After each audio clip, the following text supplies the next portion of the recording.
हवा के साथ झूम के, हाँ गोल गोल घूम के।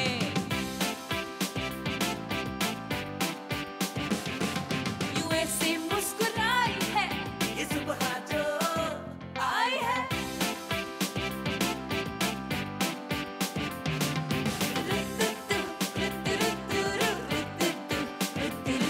यूं गुनगुना रही है वो, सबको जगा रही है वो, हाँ फूल लेके चोंच में जो चिड़िया चहचहाई है।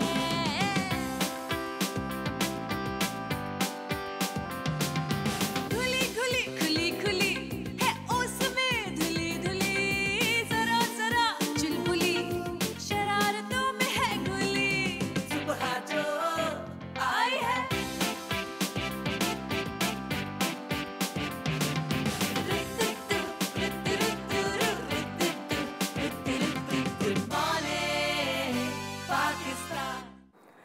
अस्सलामुअलैकुम, गुड मॉर्निंग पाकिस्तान। क्या हाल है, कैसे हैं आप लोग? ठीक ठाक हैं, मज़े में हैं? कैसी गुजरी आपकी ज़िंदगी? देखिए, ये बातचीत, ये हाल अहवाल पूछना, एक दूसरे का रख रखाव रखना, कैसे हो, ठीक हो, ये जो लफ्ज़ होते हैं ना जो हम एक दूसरे से एक्सचेंज करते हैं, बड़ी अच्छी लग रही हो, बड़ी पतली हो गई हो, आओ, मतलब ये एक एनर्जी पहुंचाते हैं एक दूसरे को। मतलब अगर आप किसी को कह देंगे कि आप आज, चाहे उसका मूड अच्छा नहीं हो, चाहे वो बुरी लग रही हो, लेकिन अगर आप उसको कहेंगे कि आप अच्छी लग रही हो, कुछ भी कहें आप कि मक्खन लगा रहे हैं कुछ, उसको अच्छा लगेगा, उसको एक उसका कॉन्फिडेंस बिल्ट होगा। वो ये समझेगी कि आज मैं वाकई अच्छी लग रही हूँ, आज मुझे 4 लोगों ने कह दिया तो आज ये कपड़े अच्छे हैं। उस दिन उसका काम, उसका कॉन्फिडेंस लेवल, उसकी पढ़ाई या वो जिस भी शोबे में होगी वो बेहतरीन होगी। और अगर आपने उसको टोक दिया, यार मोटी हो गई हो, कुछ करना पड़ेगा, यार तुम्हारा रंग क्या ख़राब हो गया, हाय हाय बाल, यार बालों का कट नहीं अच्छा, ये रंग नहीं तुम पे सूट करा, तो ऑटोमेटिकली वो यहाँ से यहाँ पहुँच जाएगी। इंसान की नेचर, इंसान की फितरत होती है। सो बहुत सारे लोग जो आपको अपनी ज़िंदगी में अच्छे लगते हैं, आप नोट करें वो आपको क्यों अच्छे लगते हैं। बहुत सारी वजूहात हो सकती हैं। पहली वजह तो ये होगी कि आपको उनकी वाइब्स अच्छी लगती हैं, आपको लगता है कि वो आपसे बड़े जेन्युइन हैं। जो भी आपको वो बात समझाते हैं आपकी अच्छाई और बुराई के हवाले से, उनका बात करने का तरीका इतना अच्छा होता है कि आपके वो दिल में उतर जाते हैं। यानी वो आपके ऊपर क्रिटिसाइज़ भी कर देते हैं लेकिन आपको पता नहीं चलता, और वो इतनी अपनाहियत से आपको ये समझाते और बताते हैं कि वो आपको अपने लगने लगते हैं। इसलिए आप उनसे अच्छी दोस्ती, आपको उनसे दोस्ती रखना, उनकी कंपनी में रहना बहुत अच्छा लगता है। आपकी हौसला अफजाई करने वाले, आपके मोराल्स को अप करने वाले, आपकी तारीफ़ करने वाले, आपके पॉजिटिव दोस्त, रिश्तेदार, इमीडिएट फैमिली मेम्बर्स हमेशा आपको अच्छे लगते हैं। और मुश्किल वक्त में काम आने वाले लोग, वो आपको अच्छे लगते हैं। आपको पहचान ही तब होती है अपने अच्छे और बुरे की, तब आपको पता चले कि आपके मुश्किल वक्त में वो आपके साथ साथ थे। सो देखिए, ये सारी बात हुई कि आप अपनी गुफ्तगू कैसे करते हैं। नहीं नहीं, ये मुंह फट है लेकिन दिल की बहुत अच्छी है। अरे दिल किसने देखा है भाई? सबसे पहले तो वो आपकी ज़बान ही देखेगा। जो आपकी ज़ुबान से बात निकलती है और वो किसी के दिल पे चीरा लगा जाती है, सो वो धार ज़्यादा तेज़ है तलवार से। सो इसीलिए हर पेरेंट, चाहे वो अमीर हो, गरीब हो, किसी भी स्टेटस से ताल्लुक़ रखता हो, वो अपने बच्चों को वैल्यूज़ देने की कोशिश करता है। वो अपने बच्चों को तमीज़ और तहज़ीब सिखाने की कोशिश करता है। चाहे वो ख़ुद पढ़े लिखे नहीं भी होते, लेकिन वो अपने बच्चों को ये बताते हैं बड़ों का अदब करना है, छोटों से प्यार करना है, काइंड रहना है, बदतमीज़ी नहीं करनी है, चोरी नहीं करनी है। हर माँ बाप चाहे ख़ुद कैसा भी होगा, वो चाहेगा कि उसके बच्चे अच्छे हों, बुराइयाँ नहीं करनी है। हमेशा हम अपने बच्चों को अच्छा ही दर्स दे रहे होते हैं। और यही बात अगर आप अपने बच्चों को बताएं, समझाएं कि किसी का दिल नहीं तोड़ना, किसी को बात समझानी भी है। आप देखें, बहुत सारे बच्चे स्कूल में बुली करते हैं और ये चीज़ इतनी आम हो गई कि वो बुली करते हैं और दूसरे बच्चे जिसका वो दिल दुखा रहे होते हैं। कितने बच्चों ने खुदकुशियाँ की हैं, उनकी सेल्फ़ एस्टीम ख़त्म हुई है, उनकी सेल्फ़ एस्टीम रुइन हुई है, उनके जो साथी हैं उनकी बुली करने की वजह से। बहुत सारे टीचर्स ऐसे हैं, उन टीचर्स की ज़बान की वजह से आपको सब्जेक्ट से नफ़रत हो गई है और आप कहते हैं कि मैं आज अगर केमिस्ट्री से नफ़रत करती हूँ तो उसकी जो ज़िम्मेदार है वो टीचर है, क्योंकि वो अच्छा नहीं पढ़ाती थी, वो सख्ती ज़्यादा करती थी, समझाना उनको आता नहीं था और केमिस्ट्री से आपको चिढ़ हो गई या आपको मैथ से चिढ़ हो गई। मुझे मैथ से प्यार क्यों है कि मुझे कितने अच्छे टीचर मिले, भले सख्त भी थे, लेकिन उनकी वजह से, उनकी मेहनत की वजह से हमारे नंबर अच्छे आए, तो मैथ से प्यार है।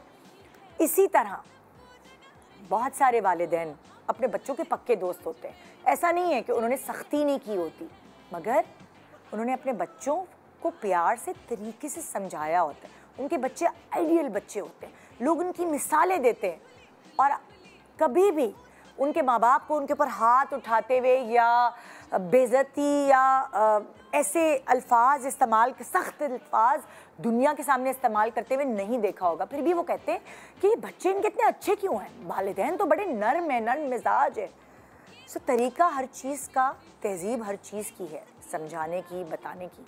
आज कुछ ऐसे लोग जो स्ट्रेट फॉरवर्ड भी हैं और उनको तहजीब भी है बात करने की, अपनी बात आगे बताने की, समझाने की।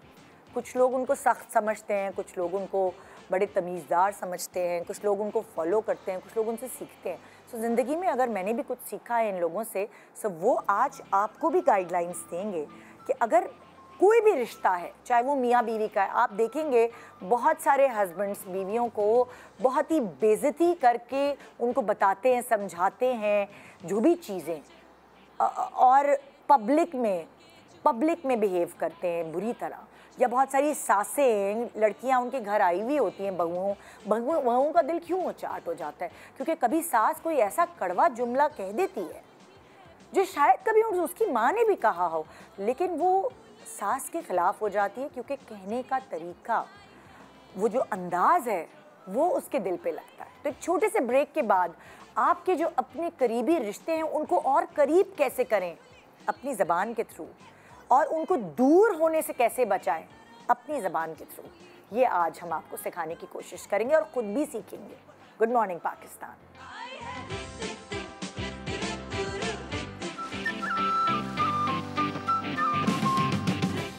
Welcome back. Good morning Pakistan. So जैसे मैंने आपको कहा कि ज़रूरी बातें आज आपको सिखानी हैं और ख़ुद भी सीखनी है कि हमारे जो करीब लोग हैं, हमारी इमीडिएट फैमिली या हमारे दोस्त हैं बाप दूर के भी, वो हमसे और करीब कैसे रहें, हमारी क्या ऐसी ज़ुबान होनी चाहिए, कहने का तरीका, बात करने का तरीका। तो कुछ लोग ऐसे जिनके बात करने का तरीका बड़ा ज़बरदस्त होता है और ऐसा भी नहीं होता कि वो अपनी बात दिल में रखते हैं, वो अपनी बात दिल से निकाल के ज़बान तक लाते हैं, लेकिन जब वो दूसरे को ये बात बताते हैं तो ये बात उसके दिल में उतर जाती है।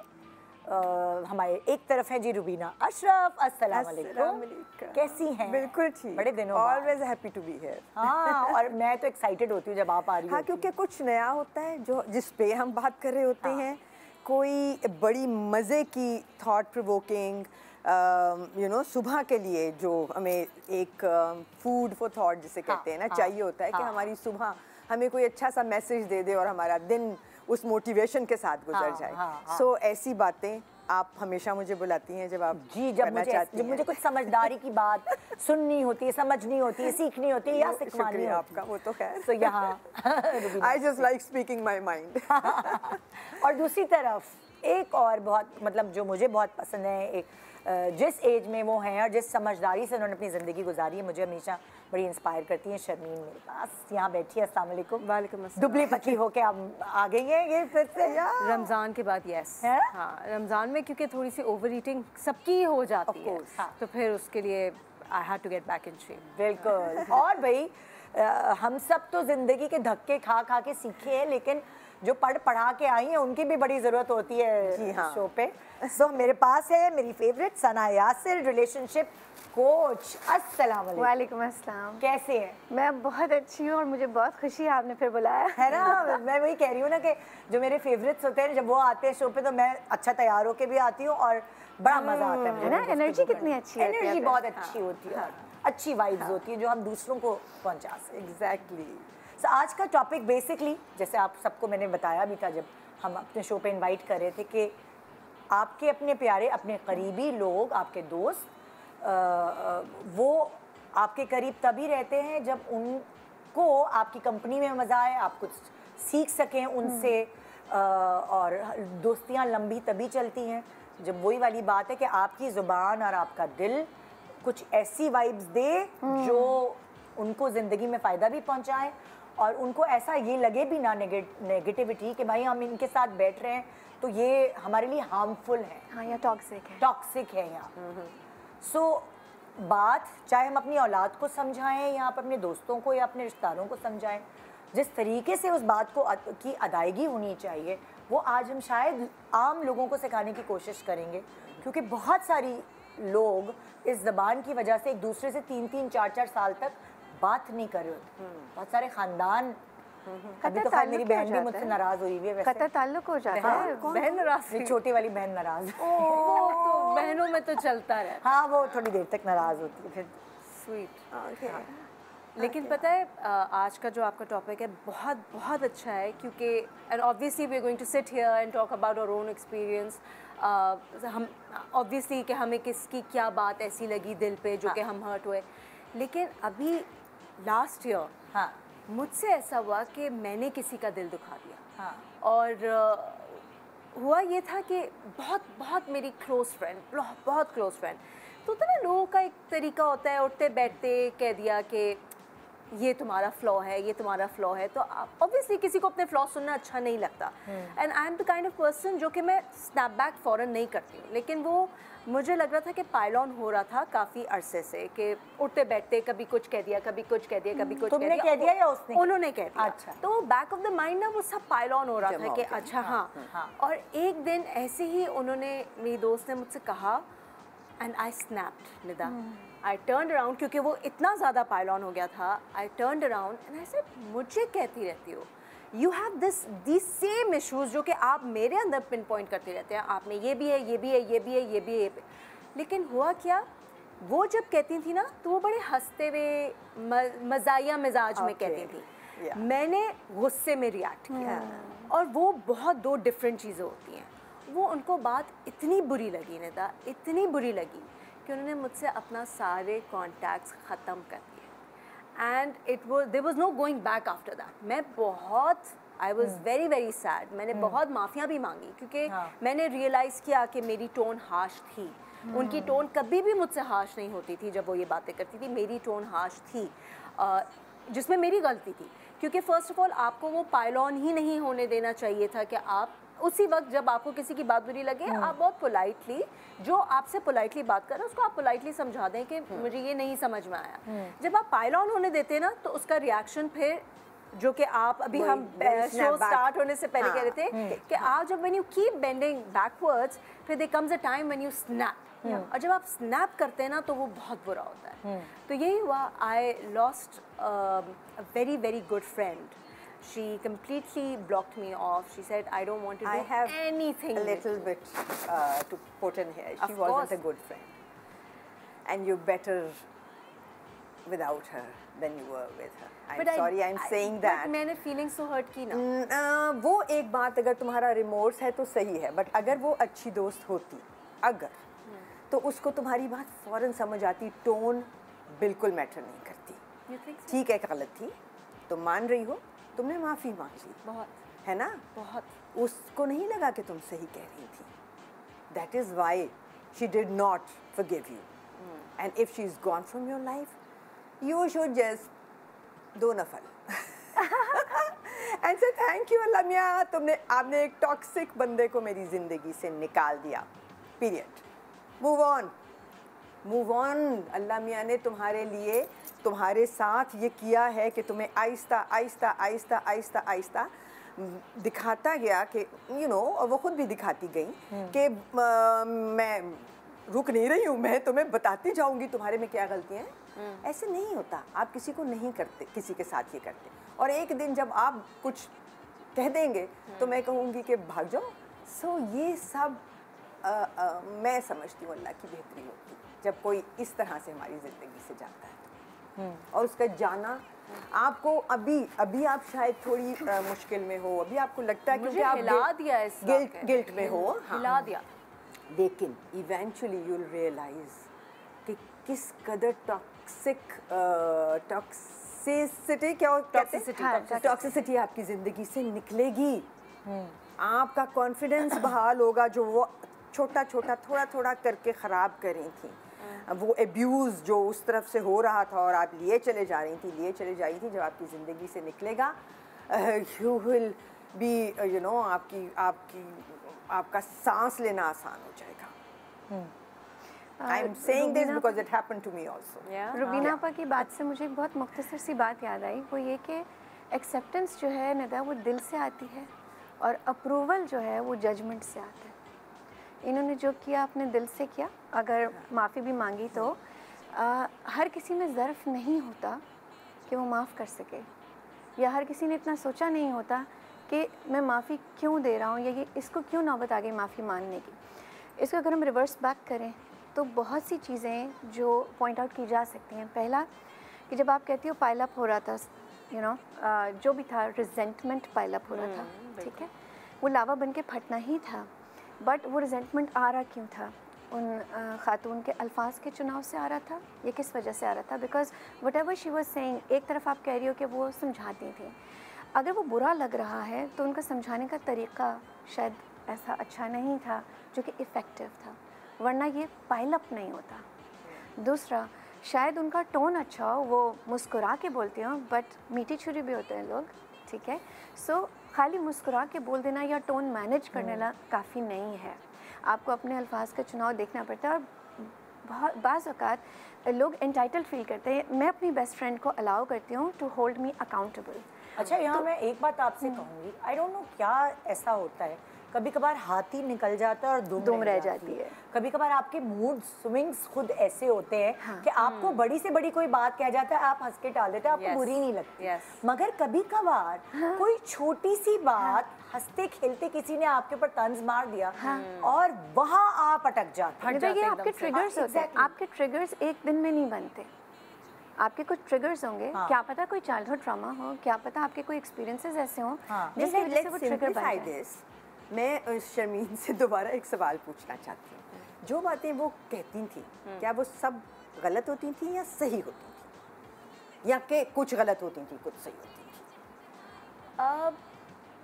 कुछ गलत होती थी, कुछ सही भी होती थी, I am not going to lie, लेकिन वो भी ऐसी बातें थी कि ऑनेस्टली मैं वो सही बात भी किसी में पिन पॉइंट ना करूँ। इस तरह की पर्सनल बात होती थी, इस तरह का पर्सनल कमेंट होता था कि अगर मैं वो दूसरे में देखूं, सच्ची बात तो पी जाए ना, आउट ऑफ कर्टसी मैं ना कहूँ। तो इसलिए मुझे वो ज़्यादा हिट करता था क्योंकि मैं बहुत ज़्यादा एम्बैरेस हो जाती थी। I am picking something from this also, क्योंकि शायद उसका मकसद आपको करेक्ट करना नहीं था, सिर्फ आपको हर्ट करना था, वो एक जगह पिन पॉइंट करके, क्योंकि वो करेक्शन उस जगह की हो नहीं सकती थी। कुछ चीज़ें ऐसी होती है ना जो हम अब मैं आपको कहूँगी आपकी नाक थोड़ी सी टेढ़ी है, you can't do anything about it, तो मैंने क्यों कहा, मुझे सोचना है ना।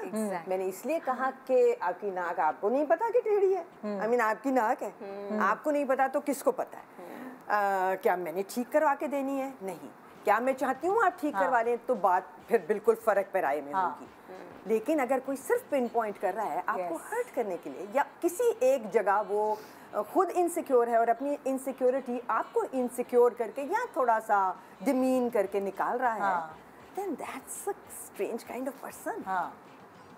That's not the kind of person जो आपने कहा ना कि आप होते तो आप कभी भी ना किसी को वो बातें पिन पॉइंट करते, कि क्योंकि उनसे कुछ भी नहीं हो रहा था। Would you allow that to happen?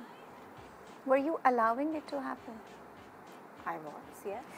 For a very long time I was. इसीलिए तो फिर I snapped eventually. मैं जो suggest करती हूँ आमतौर से लोगों को वो ये कहती हूँ कि अपनी boundaries strong करें, अपनी बाउंड्रीज इतनी स्ट्रॉन्ग करें कि आप दूसरों के अल्फाज तो नहीं है ना, दूसरा तो कुछ भी बोल देगा आपा, ठीक है।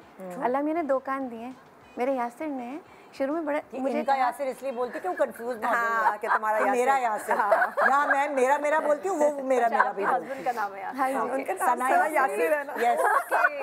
तो यासिर ने बड़ी इंटरेस्टिंग बात और लगा कितना अच्छा है ना, मेरे यासिर में। बुरी सी बात कहेंगी मगर मेरे यासिर ने बहुत okay fine carry on. So coming back to, उन्होंने बड़े मज़े की बात बोली, कहते हैं अगर किसी की बात अच्छी नहीं लग रही ना तो अल्लाह ने उन्हें 2 कान दिए, हाँ। एक से सुनो और दूसरे से निकालो। हाँ। सो निकालना, हमें निकालने में तकलीफ होती है। हाँ। हम उसको पहले प्रोसेस करते हैं, Yes. फिर हम उसको मीनिंग देते हैं, हाँ। फिर हम फीलिंग बनाते हैं, हाँ। बुरी बुरी वाली, फिर हमारा इमोशन जनरेट होता है। और क्योंकि हम अभी तक उतने इमोशनली इंटेलिजेंट हैं नहीं जितना हम क्लेम करते हैं, तो हम फिर उसको दूसरे कान से निकाल नहीं पाते। It impacts us, it impacts our well being. So अगर बाउंड्री ही बनाना आ जाए लोगों को, बाउंड्री स्ट्रॉन्ग बनाना आ जाए। बाउंड्री का मतलब हरगिज़ ये नहीं है कि मैं किसी को अपनी लाइफ से आउट कर दूँ। बाउंड्री का मतलब है मैं कनेक्ट करूँ विद रिस्पेक्ट, जहाँ मैं ये बता सकूँ कि मुझसे बात करने के लिए ये तमाम पैरामीटर्स हैं। मैं बहुत अच्छी तरह रिलेट कर रही हूँ शर्मीन शर्मीन के इस केस से। और जब एक बंदा दोस्त समझता है ना किसी को, तो बहुत देता है Leverage, yes. because you don't want to lose that person. Yes, yes. अब वो बुरी बुरी बातें कही जा रहे हैं आपको और आप कह रहे हो कोई बात नहीं, दोस्त है ना, उसको तो वो मुझे बता रही है कि ये चीज़ गलत है। 1 ली 2 ली 3री दफ़ा आप सोचते हो कि भाई अब तो ये ज़्यादा हो गया। मतलब तुम्हारी भी बुशरा, हमारी दोस्त मेरी बुशरा ने एक दफ़ा किसी को कहा था जहाज़ में, किसी ने उनको कहा कि आपकी टीवी पे तो आप बड़ी अच्छी आती हैं, वैसे तो आप अच्छी खासी डार्क है या कुछ भी ऐसा कहा, not I don't know exact. उन्होंने कहा नाक तो आपकी भी बड़ी टेढ़ी है, मैंने तो आपको नहीं कहा, है ना। ये तो हो सकता था, है ना, ये हो सकता था। बट चूंकि ये वो बंदा नहीं है, इसकी दोस्त को ये बात पता होना चाहिए थी कि ये मेरे लिए चुप करके सुनती रहेगी, शील कीप बेंडिंग बैकवर्ड्स। बट उस दोस्त को ये भी पता होना चाहिए था कि एक दिन ये स्नैप कर सकती है, जिस दिन ये स्नैप करेगी I will have to take it, I will have to go and say sorry to her। अगर मैं होती वो औरत जिसने दोस्त जिसने ये किया, तो मैंने सॉरी करना था। I'm sorry, मैं तुम्हें इतने अरसे इतना हर्ट करती रही हूँ, I did not know that। उल्टा somebody has to tell her that। अच्छा, कभी-कभार रुबीना जी, कभी-कभार ऐसा होता है कि जो आपका दोस्त होता है ना, उसको पता भी नहीं चलता कि वो बातों बातों में आपको हर्ट कर रहा है, क्योंकि मैं रिएक्ट ही नहीं करती थी ना, इसीलिए बताना आपको कभी जरूरी हो जाता है। तुमने किया ना एक दिन, इवेंचुअली किया ना, तो वो शुरू के जो 15 इंस्टेंसेस थे उसमें जब मैंने रिएक्ट ही नहीं किया तो दूसरे इंसान को लगता ही नहीं था कि मुझे वो हर्ट कर रही है बात। वो एक हो सकता है मेरा इतना इग्नोर करने की वजह से उनकी वो हैबिट भी बन गई, एंड इट यूज्ड कुछ कहती ही नहीं है, and it used to come out of nowhere. एकदम से, मतलब वी जस्ट हैंगिंग आउट और you know doing some regular stuff, और एकदम से एक एरो आता था। She did not like you. I'm telling you, she did not like you. What are was your friend probably because I'll tell you. मैंने इस experience से ये लर्न किया है कि जब भी आपको किसी की कोई भी बात, if it rubs you the wrong way, politely put an end to it right there and then। उधर ही आप कह दें ताकि जमा नहीं हो, पाइल अप नहीं हो। Exactly. You know, you mean a lot to me. You have great value in my life. लेकिन मुझे आपकी ये बात नहीं समझ में आ रही, तो this is the boundary that I'm talking about, because you are the one who has to convey। आप ही को बताना है कि यार अच्छा सब सही है, बट ये चीज़ ना मेरे दिल को ज़रा बुरी लगी। जैसे मेरी भी ज़िंदगी में एक खातून थी, वो पहले मेरी फ़ैन थी, फिर वो दोस्त बनी, अच्छी लगती थी मुझे, फिर उसके बाद वो फेसबुक और इंस्टा पे मैसेजेस एक दूसरे के थे, तो वो कभी मैंने शो पे कोई बोल दिया तो उन्होंने कहा इसकी प्रोनाउंसिएशन ये है, तो मैं उनसे सीखती थी। मुझे अच्छी लग रही थी कि वो फ़ायदेमंद। एक दिन उन्होंने किसी मेरे पहनावे पे या कुछ मुझे बहुत इस तरह अजीब सी बात कही, तो मैंने उसी वक्त मैंने कहा इसका मतलब ये मुझे पहले टोकती गई, तो इनको लग रहा है कि अगर मैं इनको अप्रिशिएट कर रही हूँ कि अच्छा थैंक यू आपने मुझे ये बताया, मैं इसको आगे सही करूँगी, और मैंने सही किया भी, जो करेक्शन थी वो सही किया। लेकिन जब उन्होंने एक अगली ये बात कही कि मेरे कपड़ों पे या कुछ कोई भी ऐसी चीज़ पर जो कि मुझे लगा कि दिस इज़ रॉन्ग, ये गलत है, तो मैंने उस पर अपना रिएक्शन दिया, और फिर मेरा और उनका वहाँ रिफ्ट शुरू हो गया। ऐसा हो सकता है क्योंकि मुझे वाकई हर्ट किया। पहले वाली जब आप किसी को करेक्ट करते हैं, थोड़ी देर के लिए आपको लगता है कि यार मतलब ये क्या है, लेकिन फिर आप दिमाग सोचते तो आप कहते हैं यार थैंक यू इसने मुझे करेक्ट किया, चलो मैं आगे करेक्शन करूँगी। मगर जब ये उसकी किसी की आदत बन जाए कि देखो मैंने सेलिब्रिटी को थोड़ा डाउन दिखा दिया, नीचा दिखाया, तो फिर मुझे उनमें That's से the vibe अच्छी I'm getting vibes in your नहीं case. है। मैंने So celebrity दोनों को मैं नीचा उनसे दिखाया। खड़ी, मैं उनसे दूर हूँ। सो निदा हम 2 लोगों की इंटरेक्शन की बात करें ना, तो वो 2 लोग म्यूचुअली डिसाइड करेंगे ना ये डायनामिक कैसा रहेगा, राइट? अगर आप अलाउ करोगी और इस स्टांस से, यानी आपके दिमाग में होगा कि ये करेक्शन है, so you are also implying in hindsight कि मैंने गलत किया हुआ था। मेरा हमेशा से जब मैं जाती हूँ मॉर्निंग शो में, मैं यही कहती हूँ, मेरा मानना है गलत सही उस तरह से नहीं होता। एक मेरा करने का तरीका है, एक आपका करने का तरीका है, दोनों मोतबर हैं। अगर दोनों मोतबर हैं तो मुझे अगर महसूस होगा कि मुझे आपा को कुछ बताना है, तो मेरा इंटेंशन, मेरा चॉइस ऑफ वर्ड्स और मेरी टोनैलिटी बहुत मैटर करेगी और मुझे सोच समझ के उनसे बात करना पड़ेगी। मैं आपा से पूछूंगी आपा मूड कैसा है, आपा आज का दिन कैसा गुजर रहा है। क्यों? क्योंकि ऐसा हो सकता है निदा, आप नोटिस करोगी कि अक्सर क्या होता है, कहाँ पर नोक-ठोक ख़राब हो जाती है। औरतों के अपने साइकिल्स होते हैं, औरतों के मूड स्विंग्स उनके हिसाब से होते हैं। अगर वो ऑलरेडी क्रैंकी है, क्या उस वक्त उसको कुछ भी छोटा सा बोले वो ट्रिगर नहीं हो जाएगी? तो हम औरतें जो कि इन चीज़ों से वाकिफ़ हैं और आपस में डिस्कस भी कर लेते होते हैं, इतना तो पूछ ही सकते हैं ना कि यार सब सेट है, आज मूड कैसा है। So this is a kind of set thing between my best friend also, and I would want के अगर कोई अपनाना चाहता है इस चीज़ को तो ज़रूर करे। कि हम ये नहीं कहते कि यार माइंड नहीं करना, बट मैं ये कहना चाहती हूँ नो, माइंड नहीं करना मीन्स कि तुम माइंड कर सकते हो, अज्यूम कर लिया, इसका मतलब आपको पता है कि आप क्या बोल रहे हैं ना। हाँ, कि मैं ऑफेंसिव बात करने वाली हूँ। मेरा इंटेंशन ऑफेंस का है नहीं, इतना ट्रस्ट फ्रेंड को होना चाहिए। जिस शख्स को आप फ्रेंड लेबल कर रहे हो, वो लेबल क्या अक्वेंटेंस को फ्रेंड बना दिया है? क्या आपका ताल्लुक उतना गहरा है कि आप समझ सको ये दोस्ती कितनी गहरी है? इसकी डायनामिक कैसी है? एक छोटी सी ब्रेक के बाद इसको कंटिन्यू करते हैं। हमारे पास ये तो हम आपस की बात करें, लेकिन जनरली आम पब्लिक के अंदर जो घरेलू प्रॉब्लम्स होती हैं, चाहे वो मियाँ बीवी की हो, चाहे वो सास और बहू की हो, ये वाली चीज़ें बहुत ज़्यादा होती हैं। और आप देखें आहिस्ता आहिस्ता दिल में इतनी अपने लोगों के लिए इतनी नफरतें पैदा होती जाती हैं, जो कि बुरा लग रहा होता है देख के कि बुरी तरह अलग हुए, घर अलग कर लिए, बातचीत बंद कर दी। सो हम बहुत सारे जनरल लोग हैं जिनकी ये प्रॉब्लम्स हैं, और उनकी मदद से हम दूसरों लोगों को समझाने की कोशिश करेंगे। कहनी है अगर अपने दिल की बात तो किस तरीके से उन तक पहुंचाएं। छोटे से ब्रेक के बाद रहिए हमारे साथ। Good morning.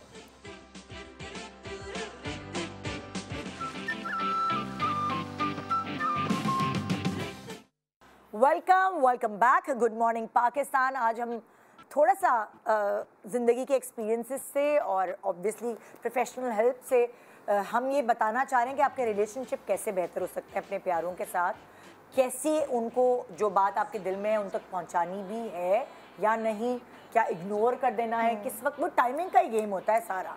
आपने सही वक्त पे सही बात कहनी है, गलत वक्त पे सही बात भी कहेंगे तो बुरी लगेगी। सो मेरे साथ इस वक्त पर्दे के पीछे नाजिया है, और नाजिया शायद हमें कुछ बताएंगी, पूछेंगी, और फिर हम उसमें कुछ चीज़ें ऐड इन कर सकेंगे। जी नाजिया। अस्सलाम वालेकुम। वालेकुम सलाम। निदा, मेरा मसला ये है कि मैं अपने शोहर से बहुत ज़्यादा परेशान हूँ। तकरीबन मेरी शादी को 29 साल हो गए, और हर चीज़ में मुझे रोकना टोकना, सबके सामने मेरी बेइज्जती करना, घर में कुछ भी कर लूँ, ये नहीं तुम ये मत करना। अभी मेहमान आए हुए थे मेरे घर में, माशाल्लाह मैंने खाना हर तरीके का और अच्छा बनाया, और मेरे पूरे ससुराल वाले, नन के बच्चे, उनकी बहुएं, सब लोग बैठी हुई थी। बस मेरे मियाँ ने खाना चखा, सबको बहुत अच्छा लगा, सब ने तारीफ़ करी। इन्होंने सबके सामने मुझे वहीं इतनी मेरी बेइज्जती करी है, तुम्हें तमीज़ नहीं है खाना पकाने की, इसमें नमक क्यों ज़्यादा है, चावल क्यों कच्चे हो रहे हैं। ये हमेशा से ऐसे करते हैं? 29 ये तकरीबन मेरी शादी को 29 साल है। 29 साल से जिस तरह मैं चल रही हूँ, जिस तरह मैं बर्दाश्त कर रही हूँ ना, आज मेरे बच्चे भी मुझ पे भी गुस्सा करने लगे, मम्मा आप बोलती क्यों नहीं है बाबा को।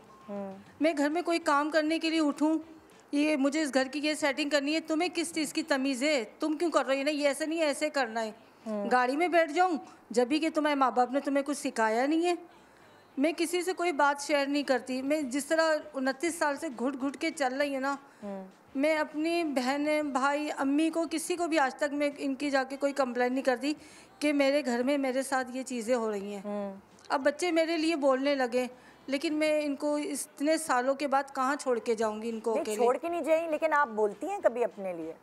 मैं अपने घर वालों को किसी के लिए, मैं मियाँ को बोलती हूँ, मैं बात नहीं करती। एक हफ्ता में रो रो के सो भी जाऊँ तो ये कभी भी आके मेरे पास बोलते नहीं है कि क्यों रो रही हो, क्या कर रही हो। नहीं, जैसे बंदा ढीठ आदमी होता है ना, एहसास नहीं होता। मुझे गुस्सा आ रहा है इनकी बात सुन के। तो आप मुझसे पूछे मैं किस तरह चल रही होती हूँ, लेकिन मैं अपना घर लेके चल रही हूँ, अपना घर बना के चल रही हूँ।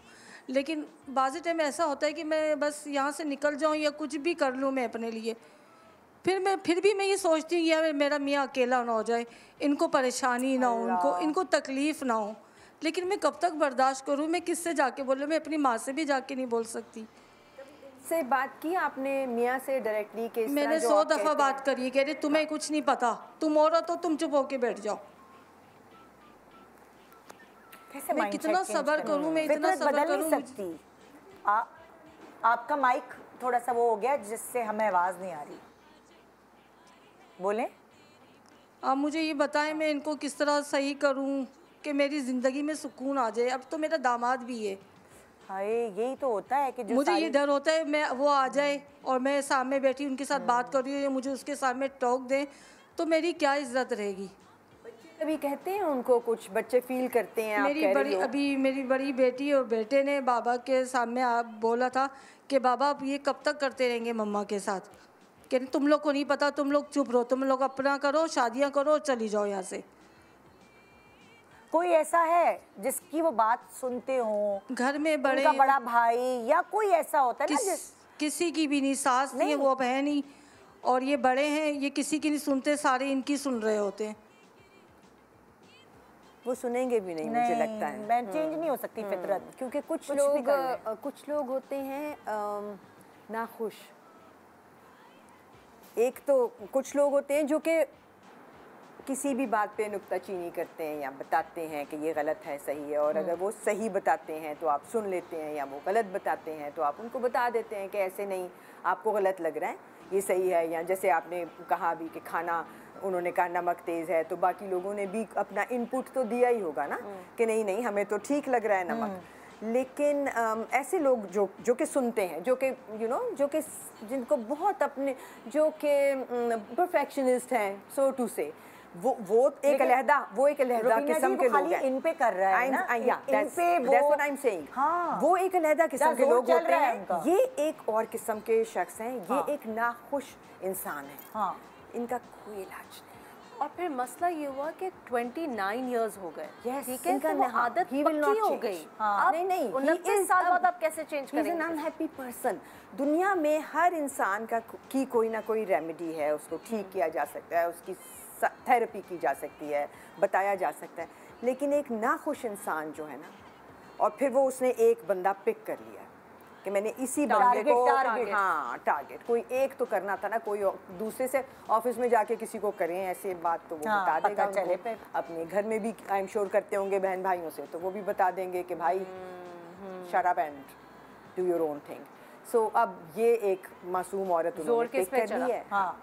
सो हर चीज की जो भड़ास होती है वो इधर ही निकलती है। या सना आपकी तरफ जाएंगे हम, क्योंकि हम तीनों को तो बड़ा मेरा वर्डिक्ट तो ये है कि ये नहीं बदलेंगे। तो गुस्सा भी आया सुन के कि और ये नहीं बदलेंगे, इतने सालों से क्यों बर्दाश्त। मेरे सवाल, जो मेरा सवाल इन खातून से है वो ये है कि बहन आप खुद इस वक्त 29 साल से जो झेल रही हैं, अब आप क्या चाहती हैं? आपको आवाज़ आ रही है? अब आप क्या चाहती हैं?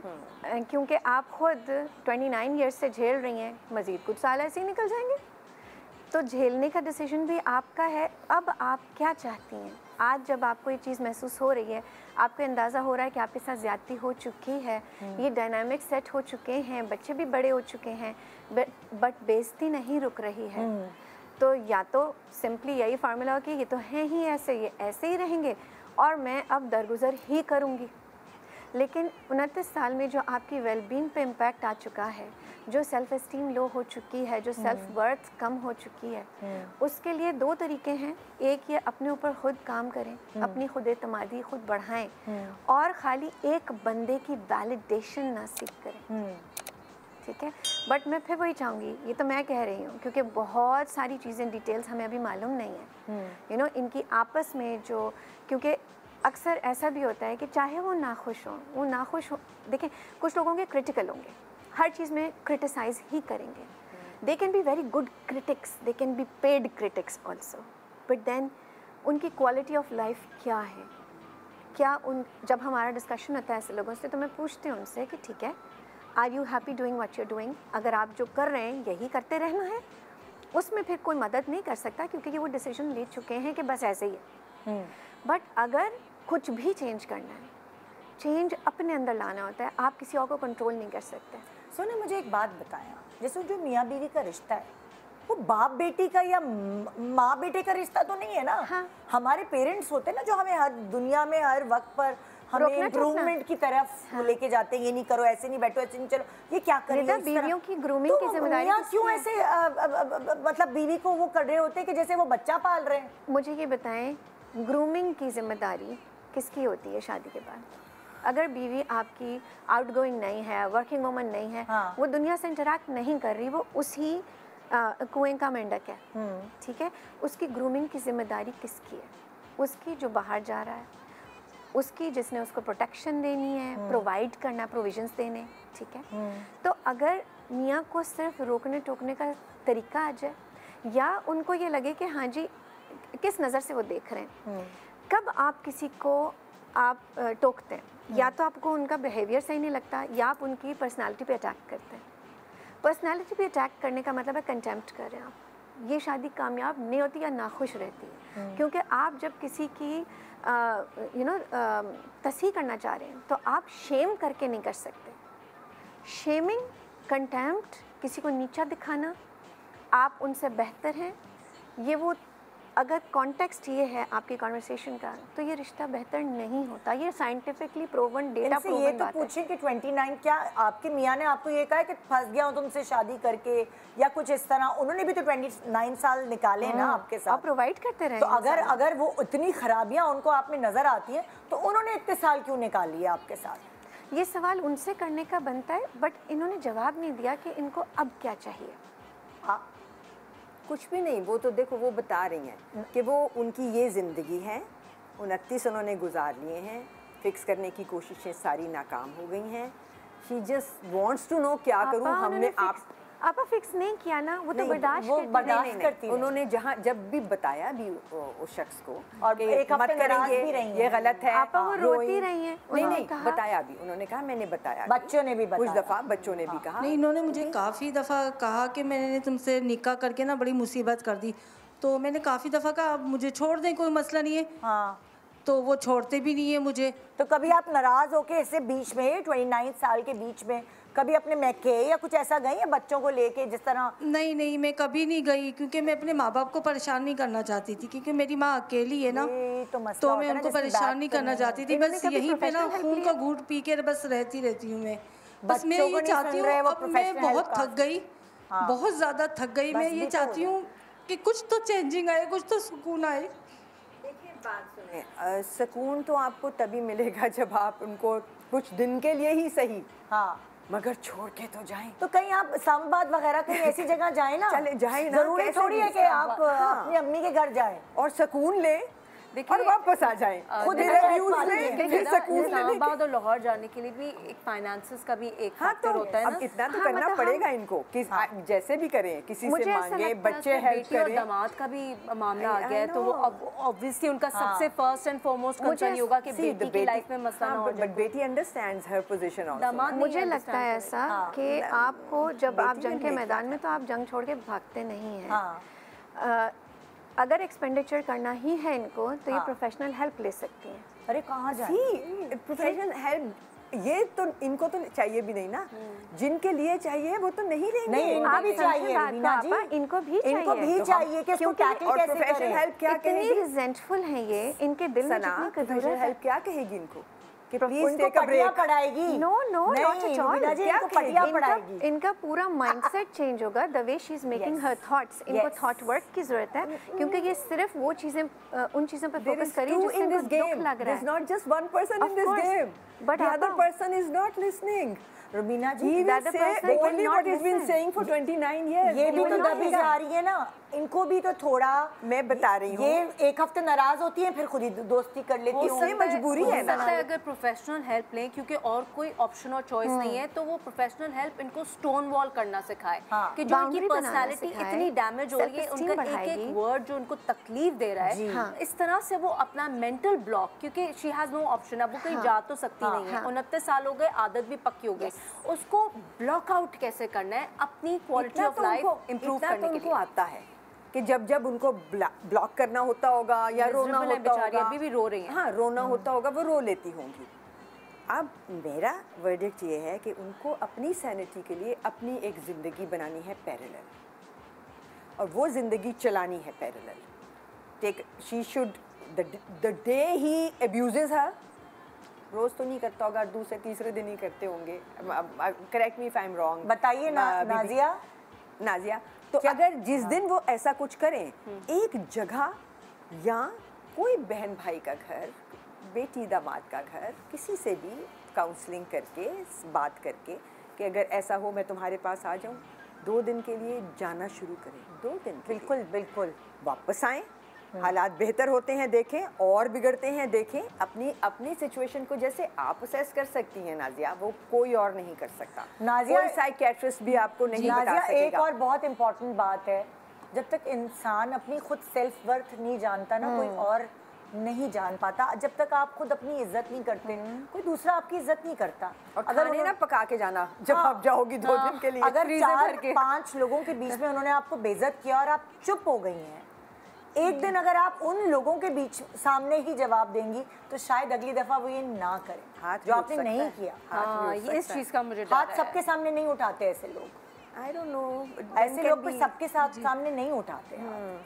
हाँ, और उठाए तो आप भी उठा लें, मतलब आई मीन अगला तो फिर यही है। लेकिन आपको थोड़ा एक्शन लेना पड़ेगा। मतलब ये कोई ज़िंदगी नहीं है कि 29 साल तक आप बेइज्जत होती रही। आप बेटियों की शादी, बेटों की शादी, बहुएं आएंगी, दामाद होगा, तो फिर उनके आगे तो आपकी कोई रिस्पेक्ट नहीं रहेगी। बल्कि जब आपके बच्चे बड़े हो रहे होते हैं और आपके मियाँ आपको इस तरह कर रहे होते हैं, तो कल को बच्चे भी वैसे ही करने हाँ, लगते हैं। ज़्यादा तकलीफ की बात वो होगी कि आपकी बेटी आपसे ना सीख जाए कहीं चुप रहना। हाँ, आपकी बेटी आपके को देख के यही ना समझे कि यही सही है। और हाँ, आदमी तो ऐसे ही होते हैं, ये क्योंकि मेरे norm तो है। वालिद भी ऐसे बात है, थे। मेरे अब्बू भी तो ऐसे ही थे। अब वो सीख चुकी होगी, क्योंकि इनकी शादी को 29 साल हो चुके Yes. हैं। इन्होंने डायनामिक सेट कर लिया। Yes. दोनों चीजें हो सकती हैं, या वो यही ऐसी बन गई होगी, या या वो इस रिटेलिएशन opposite में होगी। क्या पता वो सीख अब्बा पे गई है चली कि गई हो मैंने ना। क्या। ये भी नहीं, तो हो सकता है, अब्बा पे हाँ, चली गई हो। बिल्कुल। उसको दोनों पता है दोनों कि के- मेरी माँ ने क्या गलत किया है इस हाँ। रिलेशनशिप में, और मुझे वो गलती नहीं करनी। जो जबकि समझदार बच्चे बच्चियां मेरा होती मेरा हैं। साथ दे रहे होते हैं कि मम्मा आप अब बोलना शुरू कर दें। हाँ। मम्मा आप, बड़ी बेटी मेरी यही कहती है, मम्मा खुदा के लिए आप बोलना शुरू कर दें।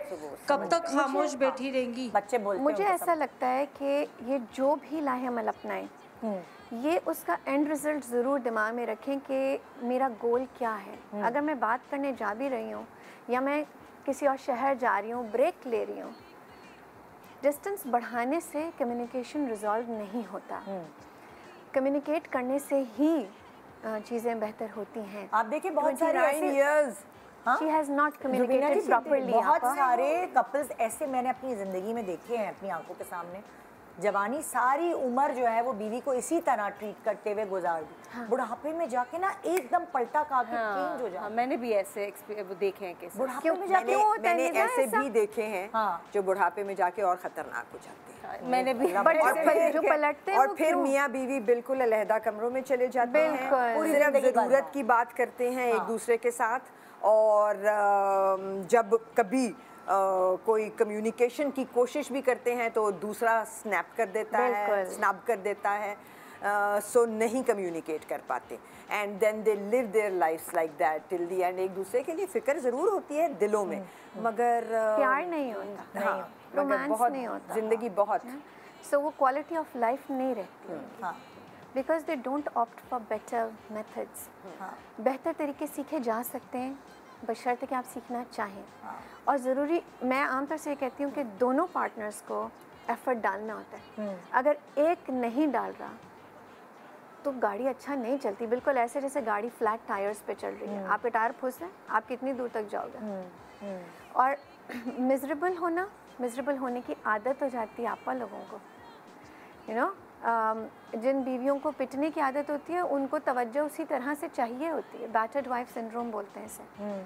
सो बहुत सी ऐसी चीज़ें जो हम अपने अंदर ठीक कर सकते हैं ताकि उसकी वजह से अगले का हाथ भी नरम हो जाए, अगले की बात भी ज़रा सी बेहतर हो और हम उसे फिल्टर कर सकें। अब हमें ब्रेक पे जाने, तो हम अगर क्या कंक्लूड करेंगे, हम एक she needs to take steps but with end in mind कि मैं चाहती क्या हूँ। हाँ, she needs to be very clear on उनको क्या चाहिए। हाँ, या I agree with this one point कि अब उनको आपको ये सोचना है बीबी कि आपको ज़िंदगी से क्या चाहिए है और उसके लिए आपने क्या करना है। आपको इज़्ज़त चाहिए है, आपको एक पुरसकून घर चाहिए जो हर औरत को चाहिए होता है, और आप और आपके मियाँ इकट्ठे मिलके उस घर को चला रहे हैं।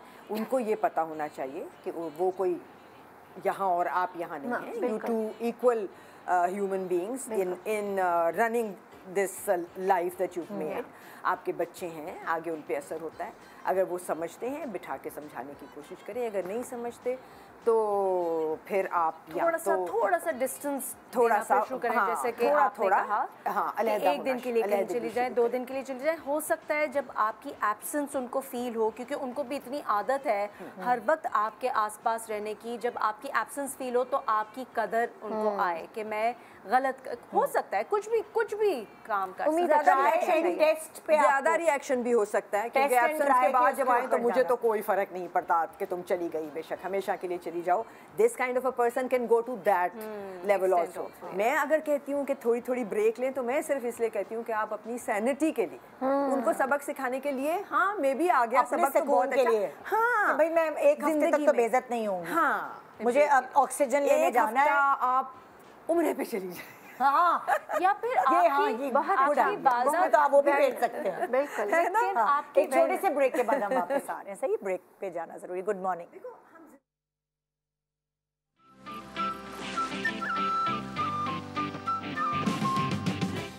Welcome back. Good morning Pakistan. जी जनाब, आज हम जिस टॉपिक से गुजर रहे हैं ये बहुत ज़रूरी है ज़िंदगी में, और काश के ये एक यंग एज में बच्चियों को बिठा कर समझाया जाए, बताया जाए, ये इस तरह की भी डिस्कशन हो, बजाय इसके कि रंगून वाला हॉल जाके चाइनीज़ बनाना सीख लो। और ये ज़्यादा ज़रूरी है, बिल्कुल।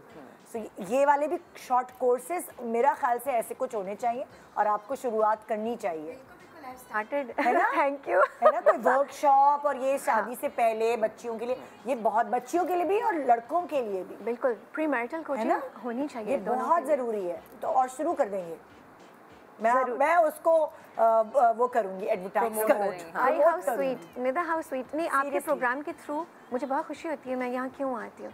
बिकॉज आपकी ऑडियंस कुछ ना कुछ सीख सकती है। हम सीखते हैं कितना कुछ इस उम्र में, मुझे सीखने को मिलता है आप लोगों से। जी, तो नेक्स्ट मेरे साथ इस वक्त हैं पर्दे के पीछे सफ़िया। मैं पर्दे के पीछे इसलिए इनको रख रही हूँ कि ये दिल से, दिल खोल के बात कर सकें। कभी कभार अब इस सोफे पे अगर हम लोगों को बिठा देते हैं तो वो आधी बात बता पाते हैं, आधी नहीं बता पाते। सो इसीलिए वो पर्दा जो है उसके पीछे बहुत सारी ऐसी असल हकीकतें वो वाकिफ़ कर देते हैं आपको, जो बताते हुए आप खुद भी डरती हैं। जो आप कैमरे के उस तरफ हैं मेरे लोग, वो बताते हुए खुद भी डरते हैं, और फिर उनको आईना नज़र आता है कि ये ज़िंदगी हमारी भी तो है। मेरे साथ हैं सफ़िया। अस्सलाम वालेकुम सफ़िया। वालेकुम अस्सलाम।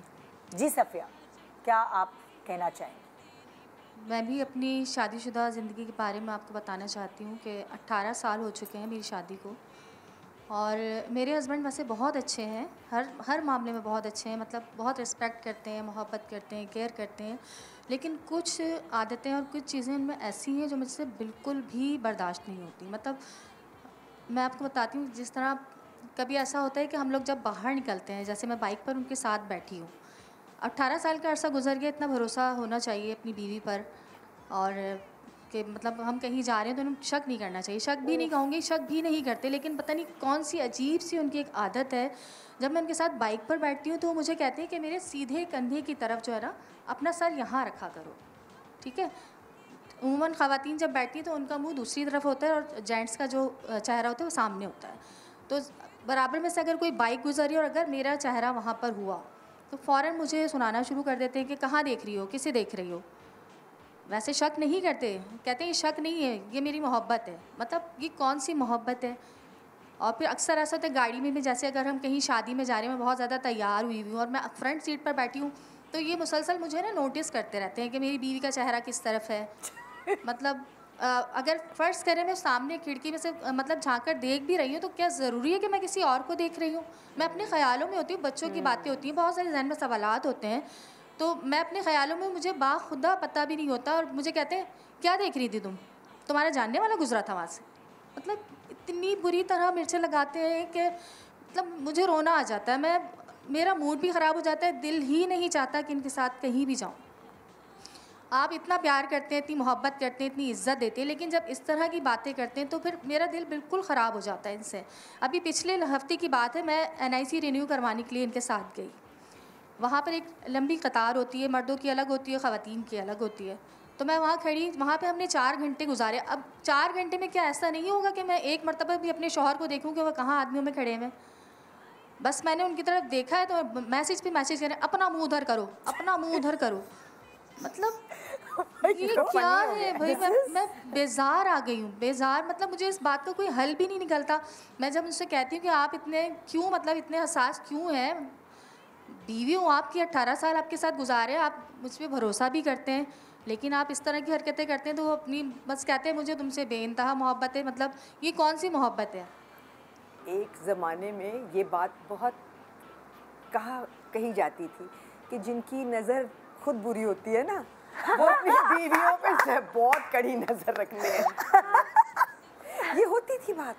They would be certain man जो कि बहुत बीवियों को कहते थे मुंह उधर कर लो, इधर मत देखो, वो तुम्हें क्यों देख रहा है। और हम देखते थे कि वही आदमी होते थे जो ज़रा से खुद इधर उधर देख रहे होते चरकी होते थे या इधर उधर देख रहे होते थे, तो उनको पता होता था कि आदमी कैसे औरतों को चेकआउट करता है।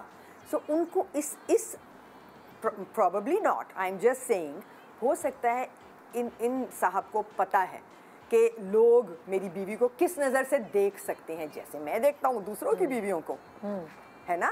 And he is protective, so over protective, मतलब हाँ, वो इसलिए वो चूँकि उनको पता है कि आदमी कोई भी देखेगा, तुमने इधर मुँह किया जैसे मैं देख रहा हूँ बाकी औरतों को, तो कोई और तुम्हें देखेगा वैसे ही। अच्छा, आपने प्रोटेक्टिव कह के ना मैंने थोड़ा सा उसको मेलो डाउन किया, थोड़ी सी तारीफ कर दी।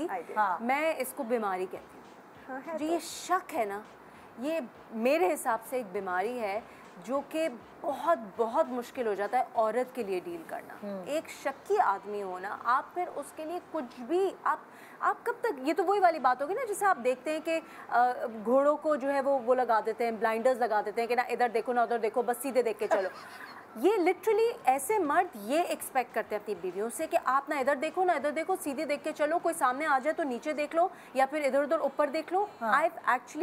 I know such people, I've experienced such people in my life, और ये एक बहुत तकलीफदेह चीज़ है औरत के लिए, ये बीमारी है। ये और आप कब तक जस्टिफिकेशन देते रहोगे? कब तक? 18 साल हो गए, आप कब तक जस्टिफिकेशन देते रहोगे? अब आप मुझे बताएं, भाई मैं कुछ और सोच रही थी, मैं उधर नहीं एग्जैक्टली, या आप कब तक आप कहीं गए, आप कटहरे में खड़े हुए हो गए। बिल्कुल एग्जैक्टली, हर वक्त आप अपनी जस्टिफिकेशन देते रहो कि मैं ये नहीं देख रही थी, मैं वो नहीं देख रही थी। आप भी इंसान हो, आप कब तक अपने आप को इस तरह से एक्सप्लेन करते रहो? चलें भाई, आप बताएं सना क्या करे वो। मैं तो अभी तक ये सोच रही हूँ कि 18 साल से इन्होंने ये नहीं सोचा कि यार मैं ऐनक लगा लूँ ताकि इसको पता ही ना चले मैं कहाँ देख रही हूँ। आप सनग्लासेस लगा के जाया करें। और मेरा भी यही सवाल है सफिया हमारे साथ, सफिया से, कि क्या उन्होंने कभी आपको कहा है कि तुम हिजाब कर लो?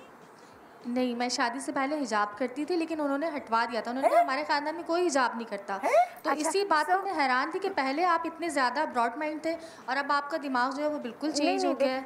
सफ़िया देखिए, इंसान वक्त के साथ ग्रो भी करता है और उसकी सोच मस्बत मनफी हर तरह से हर तरफ जा सकती है, लेकिन मेरा सवाल ये होगा कि सिर्फ इधर उधर देखने पे आप किसी को शक्की नहीं कह सकते। अगर तो वो आपका फ़ोन बार बार चेक करते हैं, अगर वो बहुत ज़्यादा ऑड मामले में भी कंट्रोलिंग है, तब आप कहोगे कि वो शक्की है। ये बताएं आप, क्या आपका फ़ोन भी नहीं, चेक करते हैं? शक नहीं करते, मुझे पता है वो शक नहीं करते, लेकिन मेरी कुछ मतलब आदतों पे मुझे टोकते बहुत हैं। अब जैसे फ़र्ज़ करें मैं अपने घर में बहुत ठट्टे मार मार के हंसती हूँ ना, कोई भी बात होती है, वो मेरी एक आदत है। हाँ। अब कभी मैं इनके साथ अगर बाज़ार गई और कोई ऐसी बात हो गई मैं हंसने लगी, तो मुझे कहते हैं तुम्हें तमीज़ ही नहीं है, तुम कहाँ हंस रही हो, तुम ये तो देखो। मतलब इस तरह मुझे जलील कर देते हैं। उनको पता होना चाहिए कि मेरी बीवी की आदत है, ठीक है ना। वो चारों तरफ लोगों का सोच रहे हैं लेकिन अपनी बीवी का नहीं सोच रहे। हाँ, ये बात आपने बिल्कुल ठीक कही। इसमें उनकी बचपन से जो कंडीशनिंग हुई हुई है वो नुमायाँ होती है, और इसमें गुंजाइश है बेहतर होने की। अगर आपको वैसे उनसे कोई तकलीफ़ नहीं और अलहदी का कोई इरादा नहीं है, बाकी तो कह रही हैं, तारीफ कर रही हैं कि हाँ, हर ख्याल रखते हैं, हर फिर- चीज़ में बहुत तो अच्छे फिर हैं। अगेन क्योंकि ये कंट्रोलिंग बात है, हाँ। ठीक है, ये बहुत ज़्यादा अच्छा, कंट्रोलिंग अगर बात इनके है। हस्बैंड राजी हों तो क्या अगर ये थेरेपी पे जाएं तो कुछ फ़ायदा हो सकता है? इस निदा इतना डिटेल में उसको जाने की जरूरत ही नहीं है, वो ऐनक लगाना शुरू कर देना। ये तो आप आइडिया देती हैं। इजी सोल्यूशन लेना। नहीं, वो जिन्होंने शक ऐसे टोकना है ना, वो वो तो टोकते ऐनक के अंदर से रहेंगे। भी फिर चेक हाँ, कर वो- लेंगे। अच्छा, वो शक टोकते इसलिए नहीं है रहेंगे। क्योंकि हाँ, फ़ोन नहीं नहीं, चेक करते, नहीं, कोई और ऐसी हाँ, चीज़ it's उनको not अपना शक. उनको It's not शक. उसको उस शख्स को अपना तरीका चाहिए। Plus, बैठोगी तुम ऐसे, ये जब तुम controlling मोटर बाइक पे हाँ, बैठोगी, हाँ। खिड़की में खड़ी नहीं होगी, जब बाहर होगी तो हंसोगी ऐसे नहीं। हाँ। That's controlling. And Yes, after yes. hearing the rest of the story, I would agree with what you said. ये शक वाला जो मुझे लग रहा था ये वाकई वो नहीं है, he is overprotective. हाँ, मतलब अगर हंस रही हैं वो तो उनको ये हो रहा है कि 10 बार attention पलट के मिलेगी, देखेंगे मिलेगी। कौन है, हाँ। तो वो प्रोटेक्टिव हो रहे हैं अपनी बीवी के बारे में कि नहीं, मैं नहीं चाहता कि 10 मर्द पलट के देखें कि कौन है औरत जो इतना जोर जोर से हंस रही है। It's actually over protectiveness rather than being अच्छा, इनसिक्योर। थोड़ी सी चीज़ मैं अपनी ज़िंदगी के एक्सपीरियंस से ऐड इन कर सकती हूँ। जब मेरी शादी हुई थी तो मैं इतनी मतलब मेरी उम्र बहुत कम थी, और ऑब्वियसली अम्मी और अब्बू ने कभी, अम्मी बोलती थी कि पाँव फेंक के ना चलो या इस तरह की चीज़ें छोटी छोटी, अब्बू तेज़ नहीं बोलो, ये सब चीज़ें बोलती थी। कभी कभार ज़िंदगी में बहुत सारी चीज़ें मुझे मेरे हस्बैंड ने भी सिखाई, सही है। और उस वक्त शायद मुझे लगता था कि यही वाली चीज़, इनकी चीज़, कंट्रोलिंग। हाँ लगता था।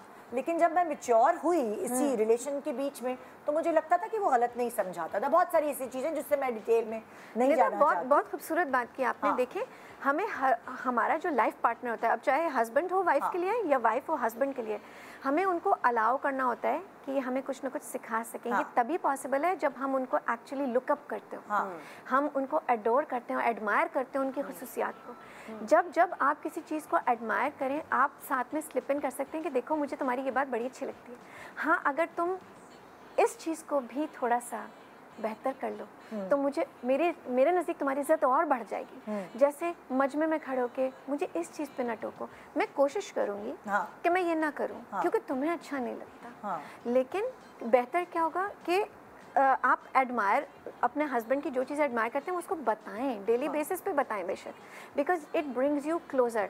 दिस इज़ नॉट कि वो झूठी तारीफ नहीं है, ये मैं ये हरगिज़ नहीं कह रही कि यू नो लाइक झूठ बोलना शुरू कर दें या एक्सटर्नल वैलिडेशन सीख करें, बट ये ज़रूर शऊर रखें कि देखें आपको ही कन्वे करना है कि आपको क्या चीज़ हर्ट कर रही है, ठीक है।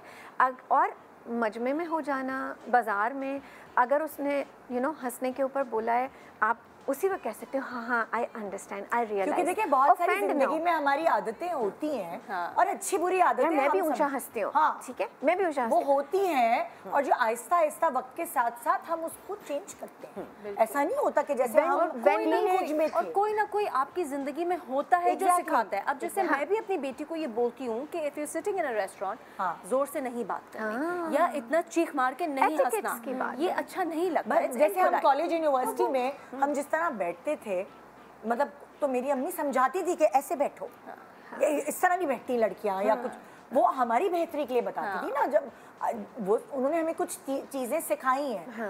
उसके बाद में जब हम महफिलों में बैठते थे शादी के बाद, या आदमी और तरफ होते थे, तो वो शायद हमने उस वक्त चीज़ें पिक नहीं की, लेकिन एक वही वाली बात है, मर्द का दिमाग जानता है। तो कभी कभार वो भी हमें ग्रूम कर पाते हैं क्योंकि उनको मर्दों की मेंटालिटी पता होती है। सो हर चीज़ को और हम हर जगह बैठते हैं, जाहिर है अच्छे बुरे हर लोगों में बैठना पड़ता है। जब आप वर्किंग लेडी होते हैं तो बहुत सारी चीज़ें आपको कभी कभार सीखने का मौका मिलता है स्पाउस से। और मुझे मैच्योरिटी के बाद मैंने वो चीज़ नेगेटिव नहीं ली, मुझे लगा he is right. You are absolutely right. Personally नहीं लेना होता चीज़ को।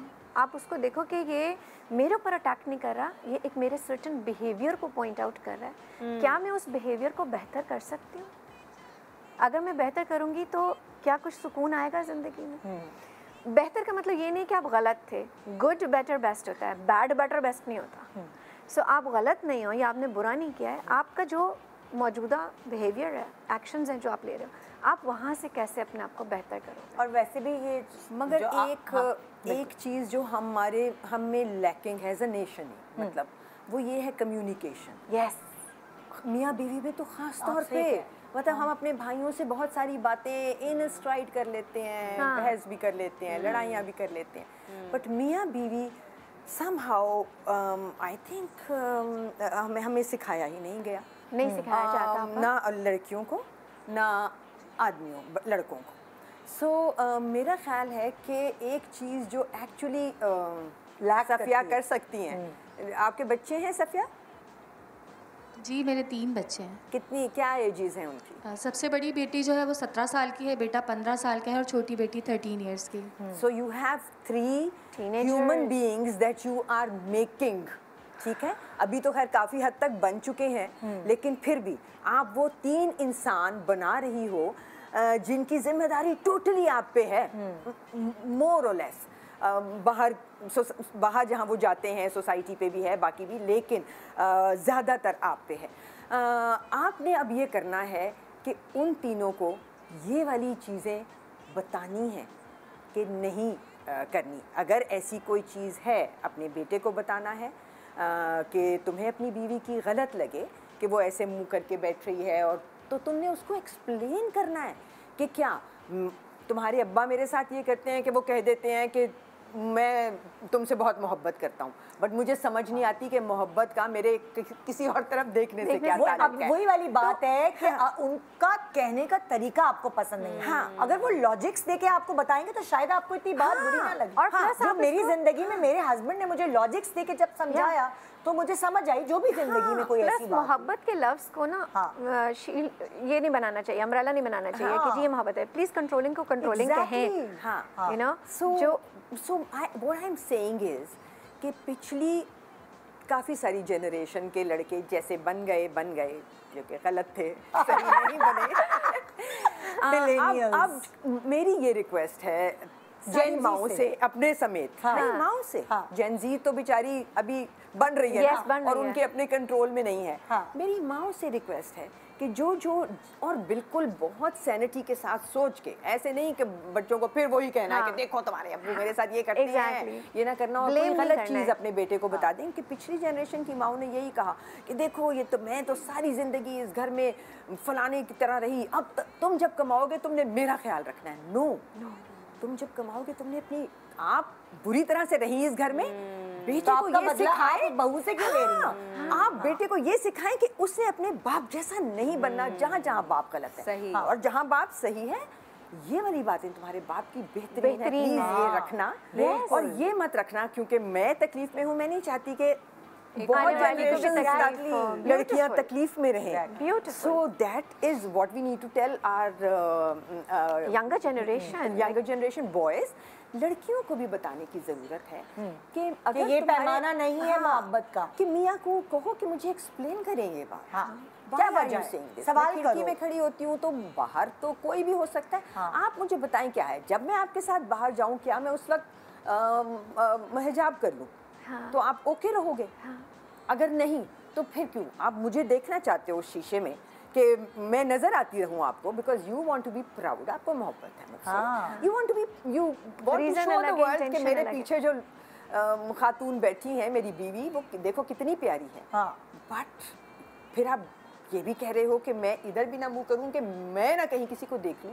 सो इसको डिस्कशन में डालने की जरूरत है, बेटियों को डिस्कशन करना सिखाएं। प्लस एक अच्छा सवाल जो सब अपने आप से कर सकते हैं वो ये है कि इस डिमांड के पीछे, इस कंट्रोल के पीछे खौफ क्या है? वो सवाल करना है ना, सिक्योरिटी क्या That's what I'm saying. हाँ, ठीक है, वो सवाल करना एक है। ब्रेक पे मुझे जाना है और कंक्लूजन ये है इस बात का कि आपको उनसे बैठकर बात करनी पड़ेगी, जो सफिया को आप बात करनी हाँ पड़ेगी। सफिया दिल में जो आपने इतने दिनों से पाली और हुई समझना चीज़, पड़ेगा जो हाँ, उनकी सही बातें जैसे आपने कहा, आपने समझी, हाँ। वो समझनी पड़ेंगी और उन पे हाँ करना पड़ेगा। जो बिल्कुल आपको लगता है कि मुश्किलें हैं, उनके लिए कोई निकालना पड़ेगा, कोई बीच का रास्ता निकालना पड़ेगा। जब ये पूरा पैकेज होता है ना, जब इतनी सारी पॉजिटिव चीजें हैं, तो ऐसा तो नहीं हो सकता कि फरिश्ता मिल जाए आपको। और बेटे को अभी से थोड़ा सा बताना पड़ेगा कि आपको ये चीज़ तकलीफ दे रही है, वो अपनी बीवी के साथ ना करे। एक छोटे से ब्रेक के बाद करिए गुड मॉर्निंग पाकिस्तान।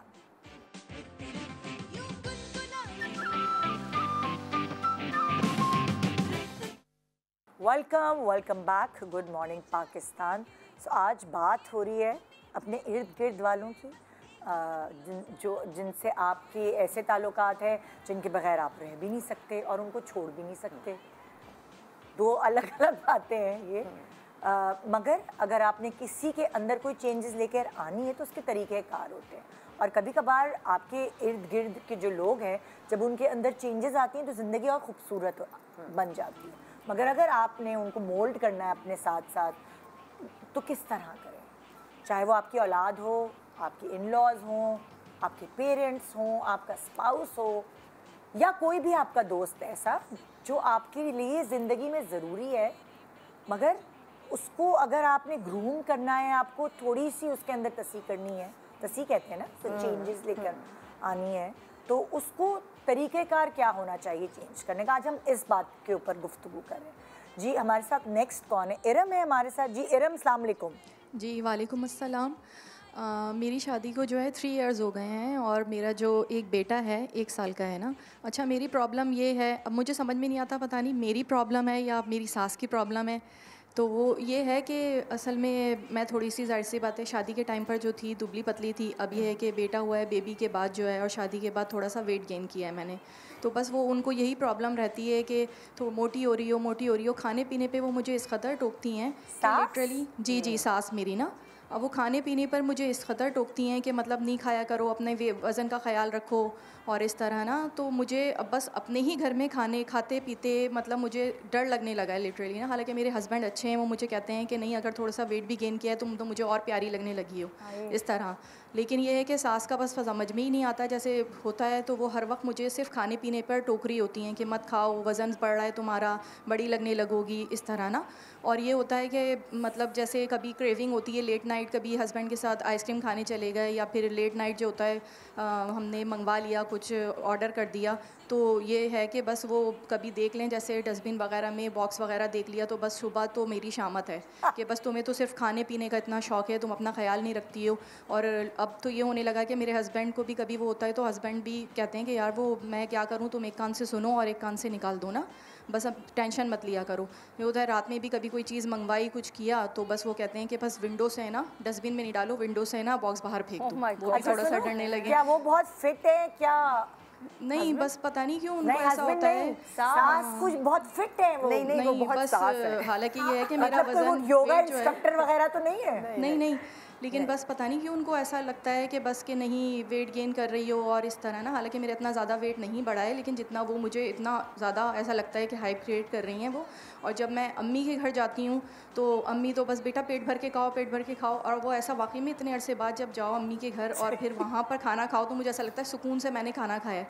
वरना अपने घर में तो मैं हर चीज़ में मतलब डिनर पे साथ बैठते हैं तो बस वो देख के किसी दावत में जाएँ या किसी शादी में जाएँ तो मुझे ऐसा लगता है उनकी नज़रें शायद मुझ पर ही हैं कि मैं कितना खा रही हूँ और क्या खा रही हूँ। मुझे तो समझ में ही नहीं आता कि मैं क्या करूं। बस नहीं, बहुत पहली दफ़ा मैं किसी से सुन रही हूँ कि तो आप अपने हस्बैंड से क्यों नहीं कहती कि वो एक दफ़ा अपनी अम्मी को बैठ के समझाएं कि उनको आप अब ज़्यादा प्यारी लगती है वेट गेन के बाद, ताकि अम्मी को ये जो डर है कि मोटी हो जाओगी तो बड़ी ना लगने लगो, या मेरे बेटे को ना हो ये फील कि मेरी बीवी मोटी हो गई है। आई थिंक आपके हस्बैंड को ये क्लैरिफाई करने की बहुत ज़रूरत है, रादर देन टेलिंग हर कि एक कान से सुन के दूसरे कान से उड़ा दो, क्योंकि ये बहुत मुश्किल हो जाता है इंसान के लिए जो दिन रात ये सुन रहा हो। और जिस घर में रह रहे हैं तो वो एग्जैक्टली हस्बैंड तो सुबह चले जाते हैं, शाम को आते हैं, उनको तो 10 बातों का पता भी नहीं चल रहा। आई थिंक आपको अपने हस्बैंड को बैठ के ये रिक्वेस्ट करनी पड़ेगी कि वो अपनी अम्मी को समझाएं कि उनकी अम्मी ना इंटरफेयर करें इस मामले में, क्योंकि उनका बेस मुझे लगता है कोई ताल्लुक भी नहीं है इस बात से। मुझे क्या नाम बताया बेटे आपने? जी इरम। इरम, मुझे बहुत सच असेस करके बताओ, सारा दिन खाती हो? नहीं ऐसा नहीं है, बस पता नहीं बहुत उनको ऐसा सच लगता है इरम, कि बहुत सच, क्योंकि मैंने देखी हैं ऐसी लड़कियां जो जब प्लेट भरती हैं ना तो मेरी भी सांस रुकनी शुरू हो जाती है और मैं सोचती हूँ ये इतना कैसे खा सकती है। फिर वो उसके बाद कोई और चीज़ आ जाए तो वो भी खा लेंगी, एंड आई वुड थिंक कि अभी तो इसने इतनी बड़ी प्लेट भरी थी और खाना खाया था और अब ये भी खा जाएगी। अरे सीरियसली, क्योंकि कुछ लोगों को घबराहट होती है, कुछ लोगों को ऐसे ओवर ईटिंग। अब मैं समझती हूँ कि आपको इस बात को बहुत ही सच्चाई से असेस करना पड़ेगा, और क्योंकि देखो वो ये एक तो अव्वल तो सांसें ऐसी ही होती हैं जो टोकती हैं, ये एक अलहदा बात है, लेकिन ये भी अच्छी बात है कि वो कह रही है मोटी हो जाओगी, वो ये नहीं कह रही तुम बहुत खा रही हो बेटे, तुम तो राशन ही ख़त्म कर दोगी, वो कह रही है मोटी हो जाओगी। I mean she is just showing concern for you. तो थोड़ा सा बात को इवेल्युएट होने की ज़रूरत है। मेरी भाभी एक ज़माने में, and she has a tendency to go fat, and when she eat से अल्लाह मियां सादिया प्लीज़ बस कर दो अब तुम ये भी खा लोगी, तो हम तो आपस में मजाक में, और वो भी एक बहुत जॉवियल इंसान है, तो कहती थी चुप कर जाए, मुझे खाने दे, मुझे ये बहुत अच्छा लग रहा है। But then she get fat and fatter and fatter, and then she say अब मुझे बताए मैंने डाइटिंग करनी है, मैं क्या करूँ? सो हम कहते थे पोर्शन कंट्रोल करो। सो थोड़ा सा आपको भी अपने आप को देखना है, थोड़ा आप उनका दिल रखने के लिए ही चाहे को अम्मी मैं बनाओ ना, ये इसमें मैं समझती हूँ मियाँ का कोई उस बेचारे का कोई कसूर, उसे पता भी नहीं दिन में घर में क्या चल रहा है। वही तो है ना, वो रात को आएगा, इधर से कुछ और कहानी, इधर से कोई और कहानी। Not that the mother in law is saying something to the son, वो नहीं कह रही कुछ भी अपने बेटे को कि ये बहुत खा रही है, वो सिर्फ आपको कह रही है ना directly. So this is between you and your mother in law. आप थोड़ा सा उनकी बात को समझने की भी कोशिश करो। जो इंसान बहुत, और जिस उम्र में वो हैं उस ज़माने में इंसान बहुत टाइमली, बहुत नपा तुला हिसाब का खाता है। अब ऐसा इंसान जब किसी को बेतुका खाता देखेगा सारे दिन, लेकिन वो ये कह रही हैं अपनी बात में कि मेरा इतना वो वेट गेन नहीं भी हुआ है। कह रही है। हाँ, नहीं लगता जो खुद खा रहा होता है। Everybody who puts on weight says मेरा इतना नहीं है और मेरे मियाँ को तो मैं ऐसे भी बहुत अच्छी लगती हूँ। ये मैंने इतनी दफ़ा सुनी है बात, इतनी लड़कियों के मुंह से सुनी है। और मैं आपको एक और, मियाँ को तो मैं ऐसे भी अच्छी लगती हूँ, और हाँ, एक दिन जब दूसरी आएगी तब तुम्हें पता चलेगा। कभी कभार आपको ये उस वक्त लग रहा होता है जब आपको कोई टोक रहा होता है, लेकिन उसके बाद आपको एक ब्लेसिंग लगती है। लाइक मेरा जब वजन बढ़ता है और मैंने जो अपने आप को इतने अरसे तक मेंटेन रखा है, मेरे हस्बैंड को क्रेडिट जाता है। हाँ भाई, उसने मुझे उस वक्त जब बोलता था मुझे चिढ़ होती थी, क्या हर वक्त बोल रहा है, लेकिन जब मैं अपना वेट कम करती थी और मुझे और ज़्यादा तारीफ़ें हर तरफ से सुनने का मौका मिलता था, तो मैं क्रेडिट उसको देती थी अंदर कि उस वक्त तो ये बात जहर लग रही थी, लेकिन शायद अगर वो ये नहीं मुझे बोलता तो मैं ना जिम जाती, ना मैं वॉक करी होती, ना मैं हेल्दी खा रही होती। एग्जैक्टली। कितना वेट है आपका बेटे? जी मेरा 65। और हाइट क्या है? पक्की मेरी 5'4". 5'4" पे 65। 65 तो बेहतरीन वेट है। नहीं, बट नॉट 5'4" नहीं 65 थोड़ा सा ज़्यादा है। थोड़ा सा ज़्यादा है, थोड़ा सा ज़्यादा I was thinking 56 कर सकती हो। अगर देखो 5 सच्ची kg बात ज़्यादा है, कम से कम। तुम दो तरीके से ले सकती हो इस बात को जो तुम बेयर कर रही हो कि सास इंटरफेयर कर रही है, क्या वो तुम्हारे घूमने फिरने पे क्या वो तुम्हारे बच्चे को पालने पे या और जिंदगी में भी ऐसी चीजें हैं जिसमें वो इंटरफेयर कर रही हैं, या खाली वो तुम्हें मोटापे पे ही बोल रही हैं? नहीं, बस इसी बात पर ना, असल में ये है कि जाहिर सी बात है उनकी एज ज़्यादा है, तो वो तो जाहिर सी शाम में अगर कुछ खाती हैं, चाय के साथ कुछ खा लेती हैं, तो बोलती हैं भाई हमारा तो पेट भरी है, हम तो रात में नहीं खाएंगे खाना। तो अब उनकी वजह से क्या मैं भी रात में नहीं खाऊँ? नहीं, वो तो खैर नहीं, आप करोगी नहीं। So, मैं अब आपकी बारी है, हमने तो अपनी करनी बातें हम। दो चीज़ें मैं यहाँ पे पॉइंट आउट करना चाहूँगी इनकी स्टोरी के हिसाब से।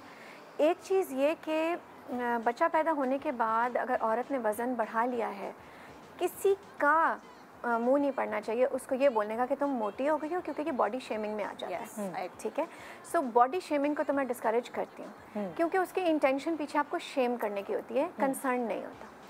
बॉडी शेमिंग में जो अल्फाज का चुनाव होता है वो भी फ़र्क होता है, लेकिन अगर कोई खातून आपको कंसर्न शो कर रही है तो उनको भी इस टोकने में अपनी चॉइस ऑफ वर्ड्स देखना पड़ेगा। फॉर एग्जाम्पल, आपसे यही पूछना चाह रही हूँ कि अगर वो मदर इन लॉ इनको कंसर्न अपना दिखाने के लिए करें तो किस तरह करें? एग्जैक्टली, सो वो ये कह सकती है, बेटा मैं सोची थी हम दोनों मिलकर योगा ज्वाइन करते हैं, या तुमने अपनी डेली रूटीन में तुम आधा घंटा निकालो ताकि कोई एक्टिविटी, एक्सरसाइज बेस्ड एक्टिविटी कर सको।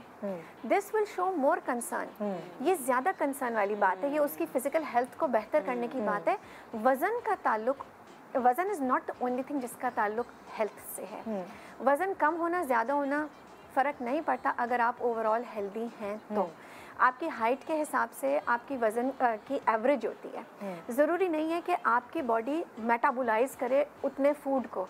कोई कम फूड में, जैसे फॉर एग्जांपल मैं अपने यहाँ से एक एग्जांपल देती हूँ, 5 खाने खाए तो वो मेंटेन करता है अपने आप को, वरना वो श्रिंक कर जाएगा। वो बफ्ड अप है, जिम जाता है, उसको 5 मील्स चाहिए। अगर मैं उसके साथ आप 5 मील खाने बैठ गई तो मैं तो पता नहीं इस पूरे सोफे पे एक ही आऊँगी। सबकी अलग बॉडी है, ठीक है। सो मैं 2 मील्स अ डे वाली हूँ, मैं इंटरमिटेंट फास्टिंग वाली हूँ। हमें अब कोई अगर देख रहा हो, क्या मैं उसके साथ बैठती हूँ? हाँ, थोड़ा सा कुछ ना कुछ तो मैं चखती ही हूँ, खाती हूँ। लेकिन आपको अपना पता है, प्लस सेल्फ अवेयर होने की वजह से मुझे पता है मेरी क्या नीड्स हैं। मेरी नीड्स मैं ही पॉइंट आउट कर सकती हूँ। अगर कोई मेरे लिए कंसर्न हो रहा है तो ये बताना ज़रूरी है कि मैंने बाउंड्री कहाँ ड्रॉ की है। For example, I told my mother, मेरी मामा से बात है इस बारे में, क्योंकि जाहिर है मेरी बहन ने भी अभी डिलीवर किया है, और अगर मेरी मामा उसको प्यार से बोली ये बेटा जिम कब शुरू करोगी, तो उसका वो उस पर इम्पैक्ट नहीं होगा जो वो कहेंगी मोटी हुई चली जा रही हो, आती हो पराठा खा लेती हो। दोनों बातें फ़र्क है।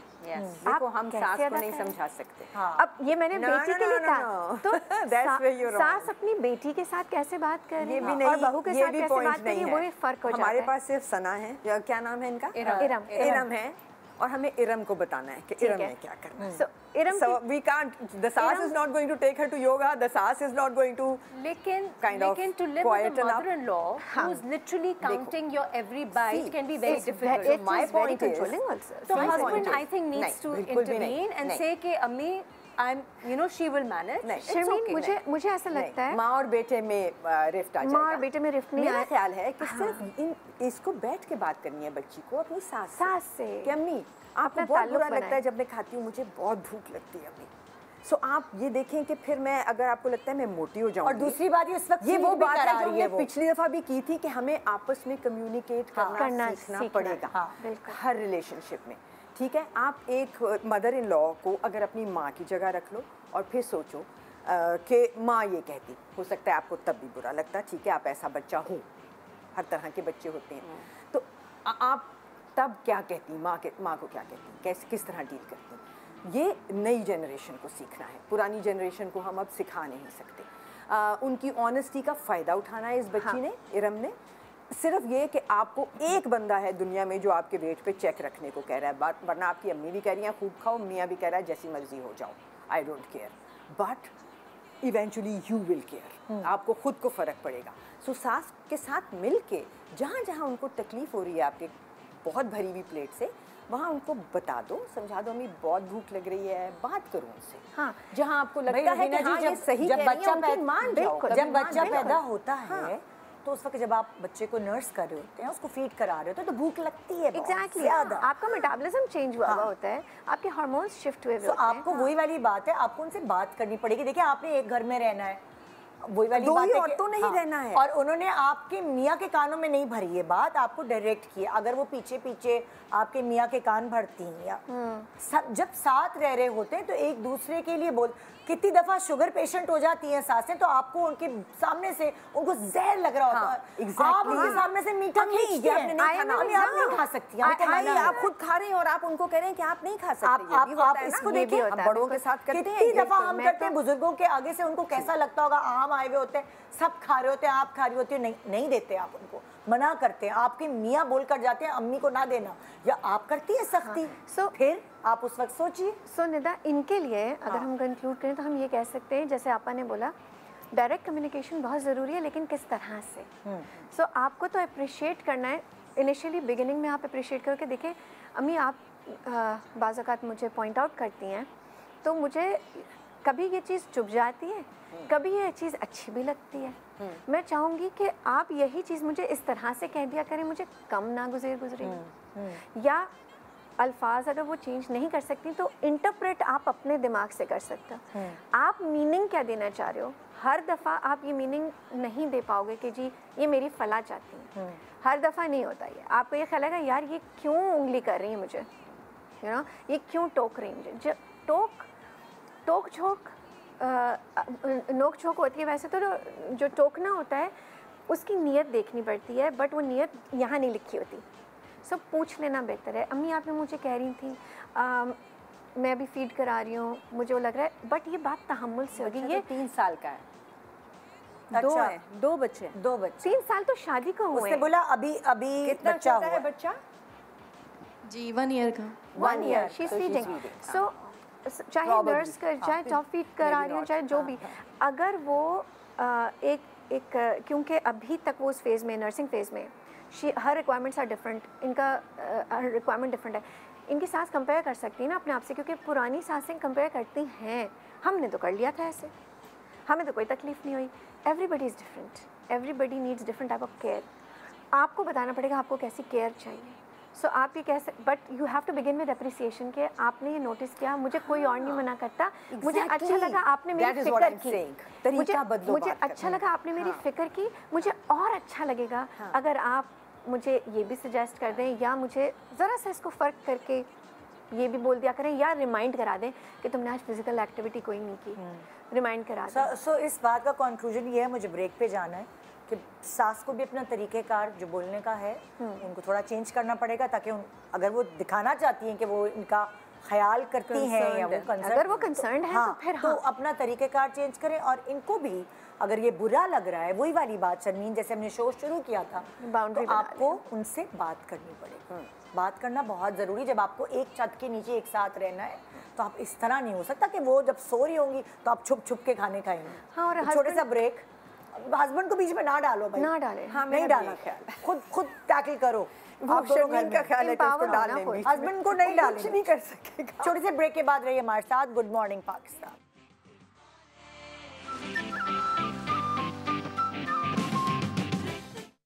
Welcome back. Good morning Pakistan. So I don't know, पता नहीं मुझे इस प्रोग्राम से बहुत कुछ सीखने का मौका मिल रहा है। और जैसे जैसे आप मैच्योर होते तो आपको ख़ास तौर पे बाहर की दुनिया का तो पता चलता है, लेकिन घर को कैसे लेके चलना है ये भी आपको इस बात का अंदाज़ा होता है। पता नहीं हम अपनी बच्चियों की शादी इतनी जल्दी जल्दी क्यों कर देते हैं, थोड़ा सा मैच्योर हो जाए फिर करनी चाहिए। और ये भी है, समझ नहीं आती। खाली एज बढ़ने से इंसान मैच्योर नहीं होता। हाँ, ये लर्निंग्स अगर उनको जल्दी मिल जाएंगी तो वो बेहतर ज़िंदगी गुजार सकेंगी। हाँ, एंड इट्स वेरी इंपॉर्टेंट कि अगर कोई इशू है तो उसको रिजॉल्व करने का या उसको टैकल करने का, उसको प्रोसेस करने के डिफरेंट पर्सपेक्टिव। जैसे कि अभी जो लास्ट केस था उसमें मैंने कहा हस्बैंड को इंटरवीन करना चाहिए, बट यू सेड कि नहीं वो मामला ख़राब हो जाएगा। तो you know it got me thinking कि हाँ शी इज़ राइट। हो सकता है डायरेक्टली वही वाली बात, जिस पॉइंट पे यू गॉट मी थिंकिंग।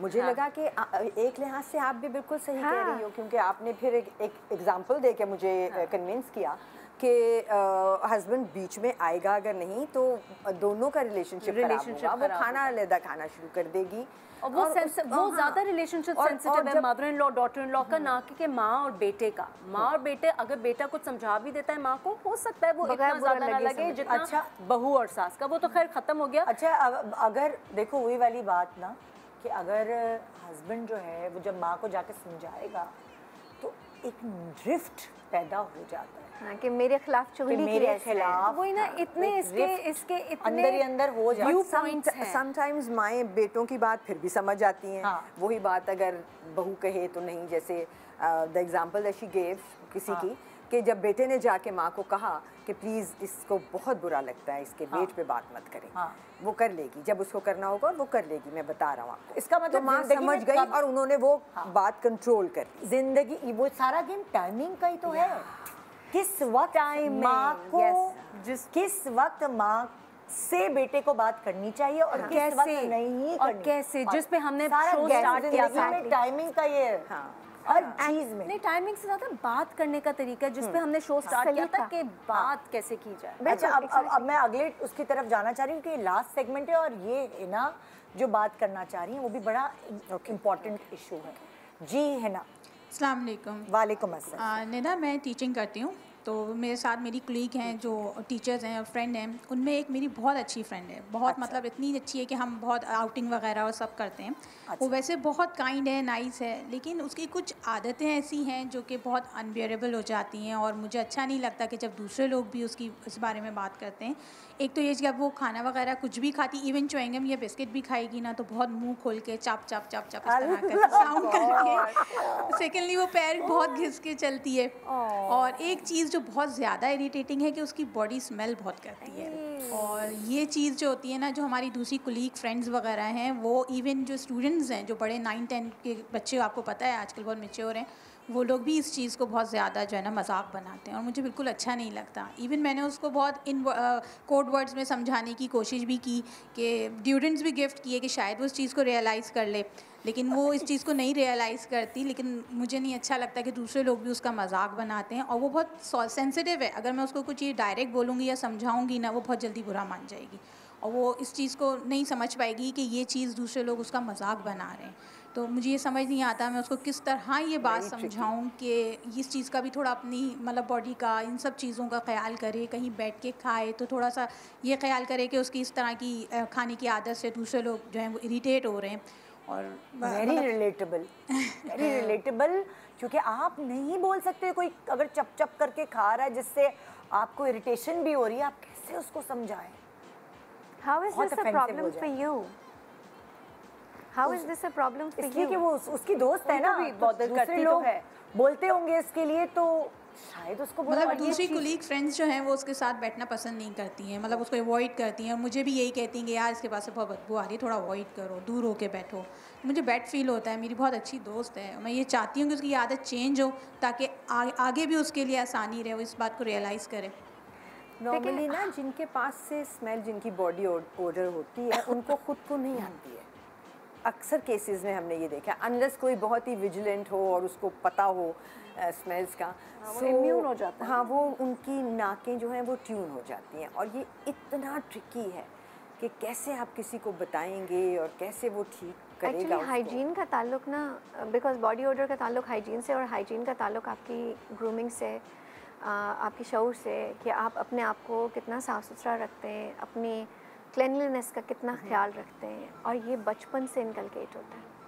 अगर आपने प्यूबर्टी के आसपास बच्चों को डिओड्रेंट्स और परफ्यूम कलोन का डिफरेंस सिखाया हुआ, अगर आपने उनको टाइमली जो भी उनकी नीड्स हैं, हेयर रिमूवल की नीड्स हैं, वो पूरी की हुई हैं, तो उन बच्चों की ग्रूमिंग तभी से शुरू हो जाती है, pre teens and teens.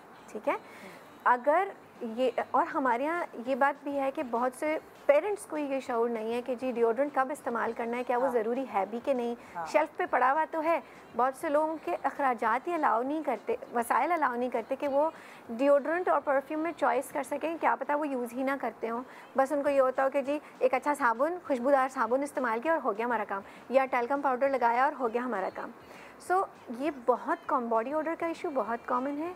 It has to do with hygiene.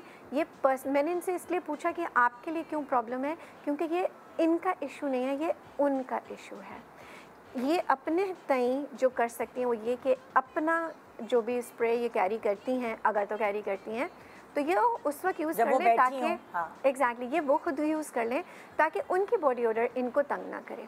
और जो भी इनके फ्रेंड्स हैं वो कता ताल्लुक़ करने के बजाय या उनसे दूर भागने के बजाय खुद इतना शौर रखें कि वो उनको ये समझ में आए कि हाँ ठीक है इसको दे चुके हैं, ये अभी वो नहीं कर रही, चलो निकाला मैंने स्प्रे कर लिया, चलो तुम्हें भी कर दो। इट इज़ नॉट तरीक़ेकार ह्यूज प्रॉब्लम। इट आप बहुत सारे लोग, बहुत सारे सेलिब्रिटी जो ज़ाहिर है ऑन स्क्रीन मुझे नहीं बताते, ब्रेक में बता रहे होते हैं कि भाई फला फला फला था तो हमने तो ये किया, हमने निकाला अपना लगा क्या यूँ करके हमने च्युइंगम खाई खुद, हमने भी ऑफर कर दी सामने, हमने इलायची खाई खुद, हमने भी, मतलब ये तरीक़ेकार है। देखो जैसे हमारे ऑफिस स्पेस में एक एयर फ्रेशनर लगा होता है, ऑटोमेटिक होता है, वो हर थोड़ी देर बाद स्प्रे फेंकता है। क्यों? आप कंट्रोल नहीं कर सकते कौन आ रहा है कौन जा रहा है, कितनी बॉडी ओडर्स आ रही हैं, क्या क्या उस एनवायरनमेंट में क्या क्या स्मेल्स होंगी। तो एक अच्छे ये कुछ तरीक़ेकार हैं जो बगैर टोके किसी को आप यूज़ कर सकते हैं ताकि किसी की दिल शिकनी ना हो। क्योंकि इससे बहुत दिल शिकनी हो सकती है।